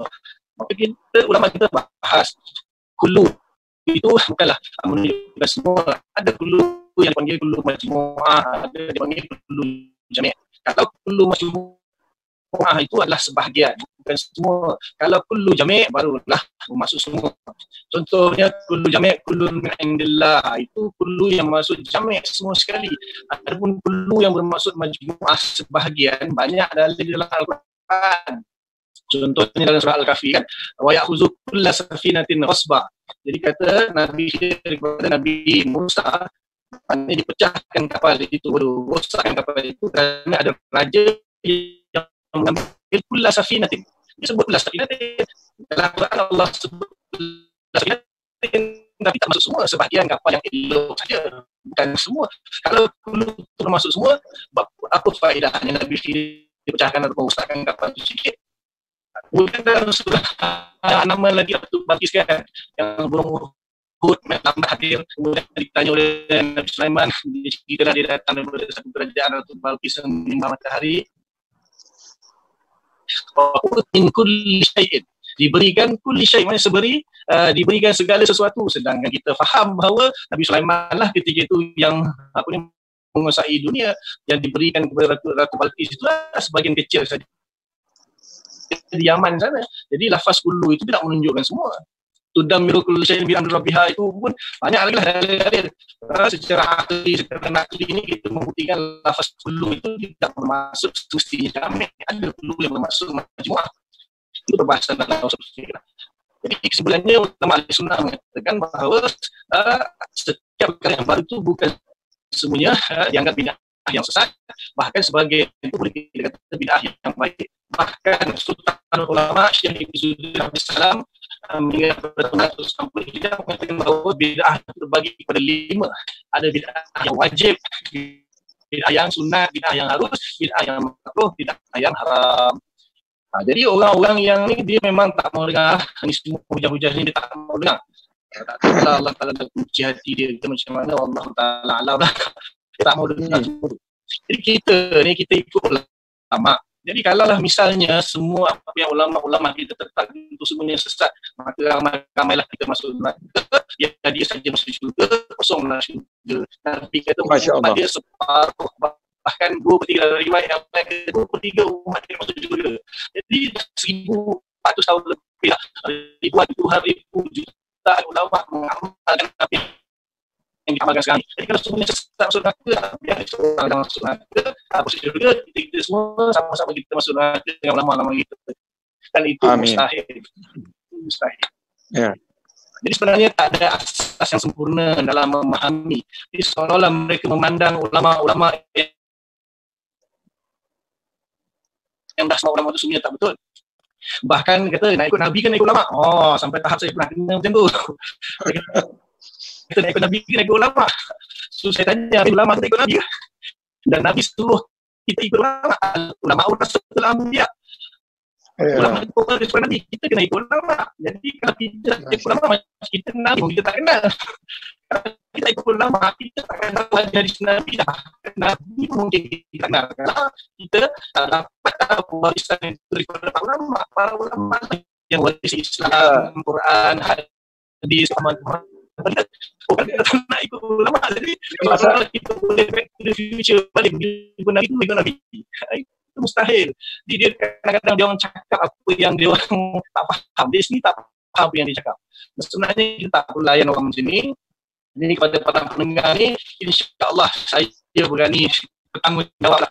Kita ikut para ulama-ulama kita yang diiktiraf sebagai Ahlussunnah wal Jamaah. Dalam fiqh ni mazhab 4 mazhab yang diiktiraf, iaitu mazhab Hanafi, Maliki, Syafi'i dan Hanbali. Kita ikut, insya-Allah kita akan selamat. Tak mungkin semuanya akan masuk neraka, tak. Masya-Allah. Wallahu a'lam. Masya-Allah, Maulana tutup terus. Baik. Alhamdulillah. Tapi Maulana, dia bila sebut pasal ulama ni, Nabi sendiri ada sebut inna akhwaf ghair dajjal al ulama usu. Pelik tu. Hadis tu sebenarnya perlu diambil iktibar oleh kita semua, khususnya kita pada zaman hari ini. Rasulullah pernah sebut, aku lebih takutkan daripada Dajjal. Maknanya hari ini kita semua sebut pasal Dajjal, tanda kiamat. Tapi sebenarnya sebelum Dajjal tu Rasulullah ada sebut al-ulama usu, ulama yang jahat. Jadi kalau Maulana kata ikut je ulama, maknanya ulama ni pun kena hati-hati juga. Sampai Nabi sebut ulama, itu yang kita perlu jelaskan kepada masyarakat kita. Nabi sebut ulama, maknanya dia ada ilmu. Dia ada ilmu, tapi ilmu dia tu untuk apa? Jadi sebab tu kita kena, macam mana kita nak buat, macam mana kita di musim PKP ni, ada SOP. Ini doktor apa Hafid ni pun kena buat SOP. SOP orang Melayu ni ataupun SOP bangsa Nusantara ni, nak ikut siapa? Ulama mana kita nak ikut? Apa yang dikatakan ikut jalan ulama ikut para tabi'in, para tabi'in, ikut para tabi'in, ikut para sahabat, baru ikut Nabi sallallahu alaihi wasallam. Itu yang kita kena bagi tahu kat masyarakat kita. Jangan semua dipukul rata. Ini ustaz, ni doktor, mufti, qadi, syekh, tuan guru, maulana. Tapi maulana pun ada dua juga. Maulana pun ada dua jalan juga. Doktor pun ada dua jalan juga. Mufti pun ada dua jalan juga. Ustaz pun ada dua jalan juga. Mana SOP kita tu? Itu yang masalah kita hari ni kat Malaysia ni. Baik, doktor. Kerana doktor ini pun adalah pusingan terakhir bagi kita. Kita nak tanya tentang hadis yang famous juga ni. Ini pun hadis famous dipakai oleh puak-puak yang selalu mengingkari apa yang amalan kita buat ni. Khususnya baca Yasin malam Jumaat, tahlil arwah. Disebutkan hadis iza mata ibnu Adam inqata'a amaluhu illa min thalas. Kan disebutkan dalam riwayat yang selalu kita dengar, apabila mati seorang cucu cicit Adam, amalannya terputus melainkan 3 perkara, iaitu sadaqatun jariyah, ilmun yuntafa'u bih, wa walidun salih yad'u lah, iaitu sedekah jariah, sedekah yang mengalir, kemudian ilmu yang bermanfaat, dan juga doa anak yang soleh. Dengan hadis inilah dipakai untuk memberhentikan tahlil arwah, kenduri, ini semua. Jadi bagaimana pendapat bagaimana pandangan ulama tentang hadis ini melalui ulama yang seperti mana disebutkan oleh Maulana tadi, ulama mana yang kita nak ikut? Tafadhal mashkura. Baik, terima kasih Tuan Pengerusi Ustaz Ahmad. Bismillah, walhamdulillah, wassalatu wassalamu ala sayyidina Rasulillah. Jadi hadis itu hadis yang sahih lah. Memang memang kita pun galakkan masyarakat supaya membanyakkan sedekah jariah, wakaf dan seumpamanya, ya, supaya memberikan dan menyebarkan ilmu yang bermanfaat kepada orang ramai, kepada masyarakat, ataupun sekurang-kurangnya kepada anak lah, ya. Dan juga kita galakkan masyarakat pastikan ada, kalau boleh semua anak soleh lah, jangan ataupun jangan tak ada seorang pun anak yang soleh. Jadi ini yang kita kena galakkan masyarakat supaya semua anak-anaknya menjadi anak yang soleh, ya. Jadi mudah-mudahan anak yang soleh ini di antara harta yang akan kekal apabila dia berdoa ini akan sampai kepada orang yang telah meninggal dunia itu, ya. Jadi memang dari segi galakkan kepada masyarakat selagi mana mereka masih hidup itu, ya. Jadi memanglah kita tidak nafikan, ya, tetapi hadis ini bila kita lihat, kita cermati, yang Nabi sebutkan ialah terputus amalannya, ya, terputus amalannya. Jadi amalan apa? Amalan yang ditaklifkan kepada dia semasa dia hidup. Ya, amalan yang ditaklifkan kepada dia semasa dia, itu yang terputus. Ya, kecuali 3 tadi itulah. Kecuali 3. Dan ada juga bila tengok riwayat-riwayat lain, dia bukan 3 tu, ada lagi yang lain-lain. Walaupun mungkin ada di antaranya yang dhaif, tapi dia juga termasuk jugalah, seperti dia dia menggali perigi dan airnya itu dimanfaatkan oleh orang, dia mewakafkan mushaf dan dimanfaatkan, dan jadi dia punya pahalanya berkekalan. Jadi dia termasuk juga dalam dia bukan 3 tu saja. Tapi bila kita lihat ini, dia dari segi amalan yang ditaklifkan kepada orang tersebut ini semasa dia hidup dan terputus, kecuali perkara-perkara yang berkenaan lah. Adapun yang kita bincangkan ini berbeza. Berbeza. Yang kita bincangkan ialah sampainya pahala kepada orang yang telah meninggal dunia. Kalau tengok hadis ini, terputus amalan yang ditaklifkan kepada orang yang sudah meninggal dunia tadi, terputus amalan dia. Jadi dari segi manfaat, dia tak perolehi manfaat kecuali perkara yang saya sebutkan tadilah. Dia memperolehi manfaatnya. Termasuk juga pahala lah, ya. Dimanfaatkan oleh orang, jadi pahalanya pun dia dapat. Tetapi yang kita bincangkan di sini ialah tentang menyedekahkan ataupun menghadiahkan pahala kepada orang yang telah meninggal dunia. Saya ingat ini berbeza dari segi konsep dia. Jadi itu sendiri yang disebut oleh Imam Ibnu Qudamah, ya. Saya ambil beliau daripada mazhab Hambali ni sebab yang pertikaikan ini juga dia sebenarnya dia ambil daripada mazhab Hambali juga, ya. Kalau tak silap pandangan Ibnu Taimiyah dengan Ibnu Qayyim, dia mungkin ada pandangan, ada beberapa pandangan, tapi yang dipegang ialah yang tak boleh lah, ataupun yang melarang, ataupun yang tidak sampai pahala tersebut kepada orang yang telah meninggal dunia. Tetapi bila kita tengok dalam mazhab Hambali ni, Syekh Ibnu Taimiyah ni dia tak dikira muktamad. Dia tak dikira muktamad. Yang muktamad ini ialah seperti Ibnu Qudamah, ya. Abdul Ghani Al-Maqdisi dan seumpamanya lah.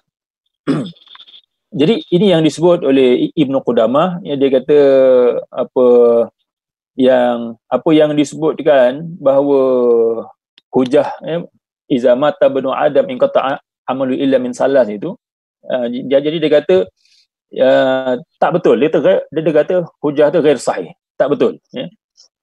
Sebabnya yang manfaat tadi itu ialah dari segi manfaat yang diperolehi, yang dibuat oleh orang yang sebelum dia meninggal dunia lagi dia buat, jadi manfaatnya itu berterusan. Tapi yang ini ialah dari segi pahala daripada orang lain kepada orang yang telah meninggal dunia itu. Seperti yang saya sebut tadi, hadis innamal a'mal binniyat wa innamal likulli imri'in ma nawa. Jadi kalau orang tu dia niatkan, ya, dia niatkan apa yang diamalkan itu disedekahkan kepada atau dihadiahkan kepada orang yang telah meninggal dunia itu, jadi sampai. Itu yang yang kita pegang lah, ya. Manakala yang kata tak sampai itu terpulang pada dia lah. Tapi kita yakin sampai, ya, berdasarkan dari dalil yang telah dikemukakan daripada awal oleh Maulana Ihsan dan lain-lain. Jadi hadis tersebut dia tak kita boleh ambil dari satu hadis saja. Maknanya kalau kita ambil istinbat hukum daripada satu hadis ni, maknanya hukum itu mungkin ada kekurangan. Dia yang lebih baik ialah kita ambil istinbat ini daripada majmu' riwayat, ya. Kita himpunkan semua yang berkaitan, ya, nas-nas yang berkaitan, dalil-dalil yang berkaitan, dan kita berdasarkan majmu' tersebut barulah kita keluarkan hukum istinbat itu lebih tepat lah. Jadi itulah sedikit yang boleh saya kongsikan berkenaan dengan hadis tersebut. Yang satu lagi yang saya sebut tadi itu, yang ingin saya sebutkan, waladin salih, anak yang soleh. Anak yang soleh ini maknanya kalau dia dia baca Al-Quran, ataupun dia berzikir, ataupun dia buat amal-amalan soleh, kemudian dia doakan, maknanya dia sebab dalam mazhab Syafi'i kita kata mesti kita doakan, Allah maj'al sawab kaza wa kaza ya ila lil mayyit, kan, maknanya kita jadikan pahala yang kita lakukan tadi itu untuk orang yang telah meninggal dunia. Jadi kita doakan, dan maknanya kita doakan amalan tadi itu moga-moga disampaikan oleh Allah Subhanahu wa taala kepada ibu bapanya dan yang lain lah. Jadi di situ pun sebenarnya ada dalil juga. Dia waladin salih yad'u lah itu maknanya dia mendoakan. Tapi kalau dia panggil orang ramai nak minta tolong doakan, boleh tak? Ini mungkin yang setengah orang tak nampak. sebenarnya kalau dia panggil orang, ya, mungkin anak tu dia tak pandai nak berdoa yang cara terbaik. Ya. Dia panggil Pak Imam. Pak Lebay untuk dia berdoa dengan cara yang terbaik. Boleh sampai tak? Jadi sudah tentu berdasarkan doa anak yang soleh tu, dia berhajat kepada Pak Imam tadi, dia minta, itu maknanya dia doakan, ya Allah, apa yang dibuat oleh Pak Imam ini semoga diterima oleh Allah SWT. Jadi Pak Imam pun berdoa, ya, dan minta disampaikan pahalanya kepada orang yang telah meninggal dunia, ibu bapanya dan seumpamanya. Jadi dekat dalam hadis itu sendiri sebenarnya terkandung dalil juga, walaupun dari segi yang kita kata tadi dia dari segi konsepnya berbeza, tetapi dengan konsep doa itu insya-Allah pahalanya sampai kepada si mati. Wallahu taala alam. Masya-Allah. Kalau kita ikutkan, maknanya hujah dia ada dalam sebahagian daripada hadis tu. Ya. Kalau ikutkan, betul. Ya. Masya-Allah. Halusnya halusnya perkataan Nabi Muhammad sallallahu alaihi wasallam. Sebab tu kalau kita lihat dalam ilmu usul, dikatakan perkataan Nabi sallallahu alaihi wasallam itu jami', mani', syamil. Boleh himpunkan dan juga boleh dikecualikan, dan juga boleh diserasikan. Jadi alhamdulillah, apa yang kita dengar sebentar tadi, sedikit yang saya nak tambah daripada Al-Fadil Dr. Hafid tentang sedekah jariah. Ini betul, kalau kita lihat sedekah jariah ni, ramai orang buat sedekah jariah, tapi kena tengok juga sedekah apa yang dibuat. Maknanya sedekah sedekah nak bagi pertandingan judi pun sedekah juga. Nak naikkan hotel, buat buat maksiat pun sedekah juga, tapi sedekah ke mana? Maknanya kena tengok juga perhalusi sedekah tu. Apa yang kita nak sedekah tu, yang dikatakan sedekah jariah tadi, ataupun hibah ataupun wakaf. Dan kemudian ilmu manfaat.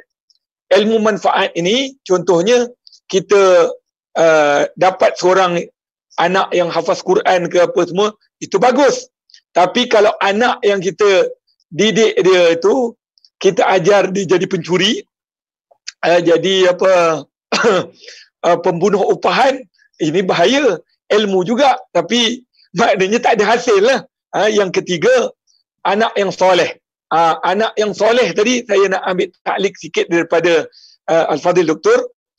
Hari ni kenduri tahlil pun kena perhalusi sikit. Khususnya bila kita dah jemput orang, ada di antara anak-anak tu yang belajar Quran, hafiz, tak pula dikedepankan. Dia sibuk dengan imam import.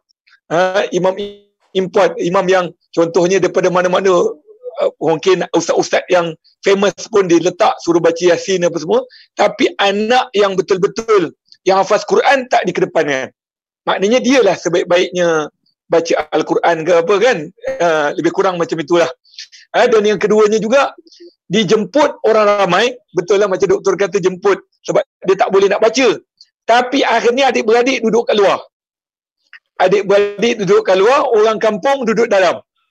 Baca Yasin untuk ahli keluarga dia duduk kat luar bercerita pasal bisnes, pasal harta pusaka.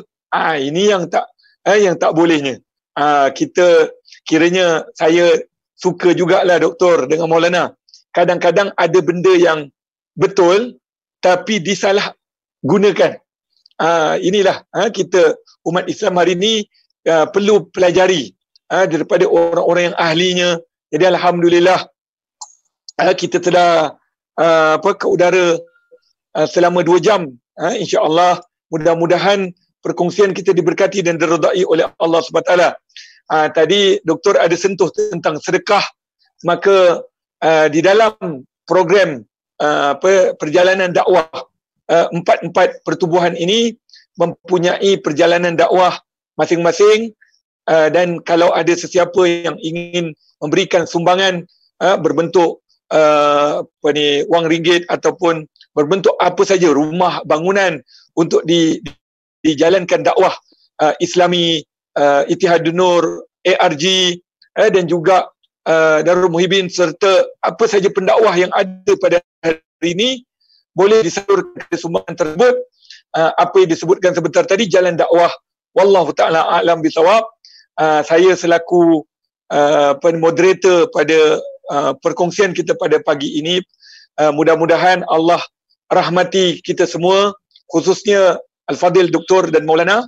Mudah-mudahan dipermudahkan dakwah Maulana dan Doktor, dipermudahkan segala hajat-hajatnya, ditunaikan segala hajat-hajat permintaannya dunia dan akhirat. Mudah-mudahan bahagia sentiasa dipelihara, dilindungi oleh Allah Subhanahu Wa Taala, khususnya juga seluruh orang yang mengikuti pengajian ataupun perkongsian kita pada hari ini, dipermudahkan hidup mereka, diberikan ketenangan dalam rumah.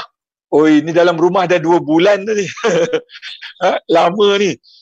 Khususnya para pendakwah yang tak boleh mengajar di Masjid Surau, mudah-mudahan Allah bukakan pintu rezeki kepada seluruh para pendakwah Ahlussunnah wal Jamaah, dan mudah-mudahan Allah pelihara fahaman Ahlussunnah wal Jamaah di Malaysia ini.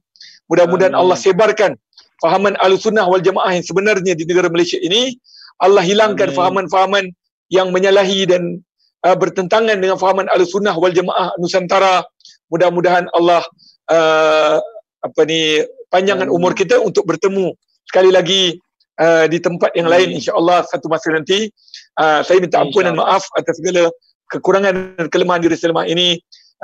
Diakhiri dengan doa oleh Maulana ataupun Doktor, doa sedikit. Maulana. Fadhal Maulana. أعوذ بالله من الشيطان الرجيم. بسم الله الرحمن الرحيم. الحمد لله العالمين. آمين من الشاكر الحمد لله يا ربنا الحمد لله ينبغي لله وجهه وعظيم سلطانه، والصلاة والسلام على أشرف الأنبياء والمرسلين وعلى صحبه أجمعين. اللهم إنا نسألك الرضا ونعوذ بك من سخطك والنار. اللهم إنك عفو كريم تحب العفو فاعف عنا وعن والدينا وجميع المسلمين والمسلمات والمؤمنين والمؤمنات الأحياء والأموات يا أمر الراحمين. سبحانك اللهم وبحمدك نشهد ان لا اله الا انت نستغفرك ونتوب اليك. ربنا اتنا في الدنيا حسنه وفي الاخره حسنه وقنا عذاب النار. صلى الله على سيدنا محمد وعلى اله وصحبه اجمعين. سبحان ربك رب العزه عما يصفون وسلام على المرسلين والحمد لله رب العالمين. Alhamdulillah, terima kasih semua. Jadi insya-Allah esok special lagi, sebab kita nak berbincang tentang hari raya, amalan di hari raya, dan juga ziarah ke kubur. Ini insya-Allah kita akan berkongsi pada esok bersama dengan doktor juga, Dr. Aiman Al-Akiti, dan juga Maulana Wan Tahir Al-Mazahiri. Insya-Allah esok pada jam yang sama 10 pagi, insya-Allah, mudah-mudahan diberkati oleh Allah SWT. Saya minta ampun dan maaf atas segala kekurangan dan kelemahan di selama ini. Assalamualaikum warahmatullahi taala wabarakatuh. Waalaikumsalam warahmatullahi wabarakatuh. من سؤالي واختياري فدعائي وابتهالي شاهد لي بافتقاري قد كفاني علم ربي من سؤالي واختياري فدعائي وابتهالي شاهد لي بافتقاري فلهذا السر أدعو في يساري وعساري أنا عبد صار فخري ضمن فقري واضطراري Unmute semua ni. علم ربي من سؤالي واختياري فدعائي وابتهالي شاهد لي بافتقاري وقاري يا إلهي ومليكي أنت تعلم كيف حالي وبما قد حل قلبي من هموم واشتغال فتداركني بلطف منك يا مولى الموالي يا كريم الوجه غثني قبل أن يفنى اصطباري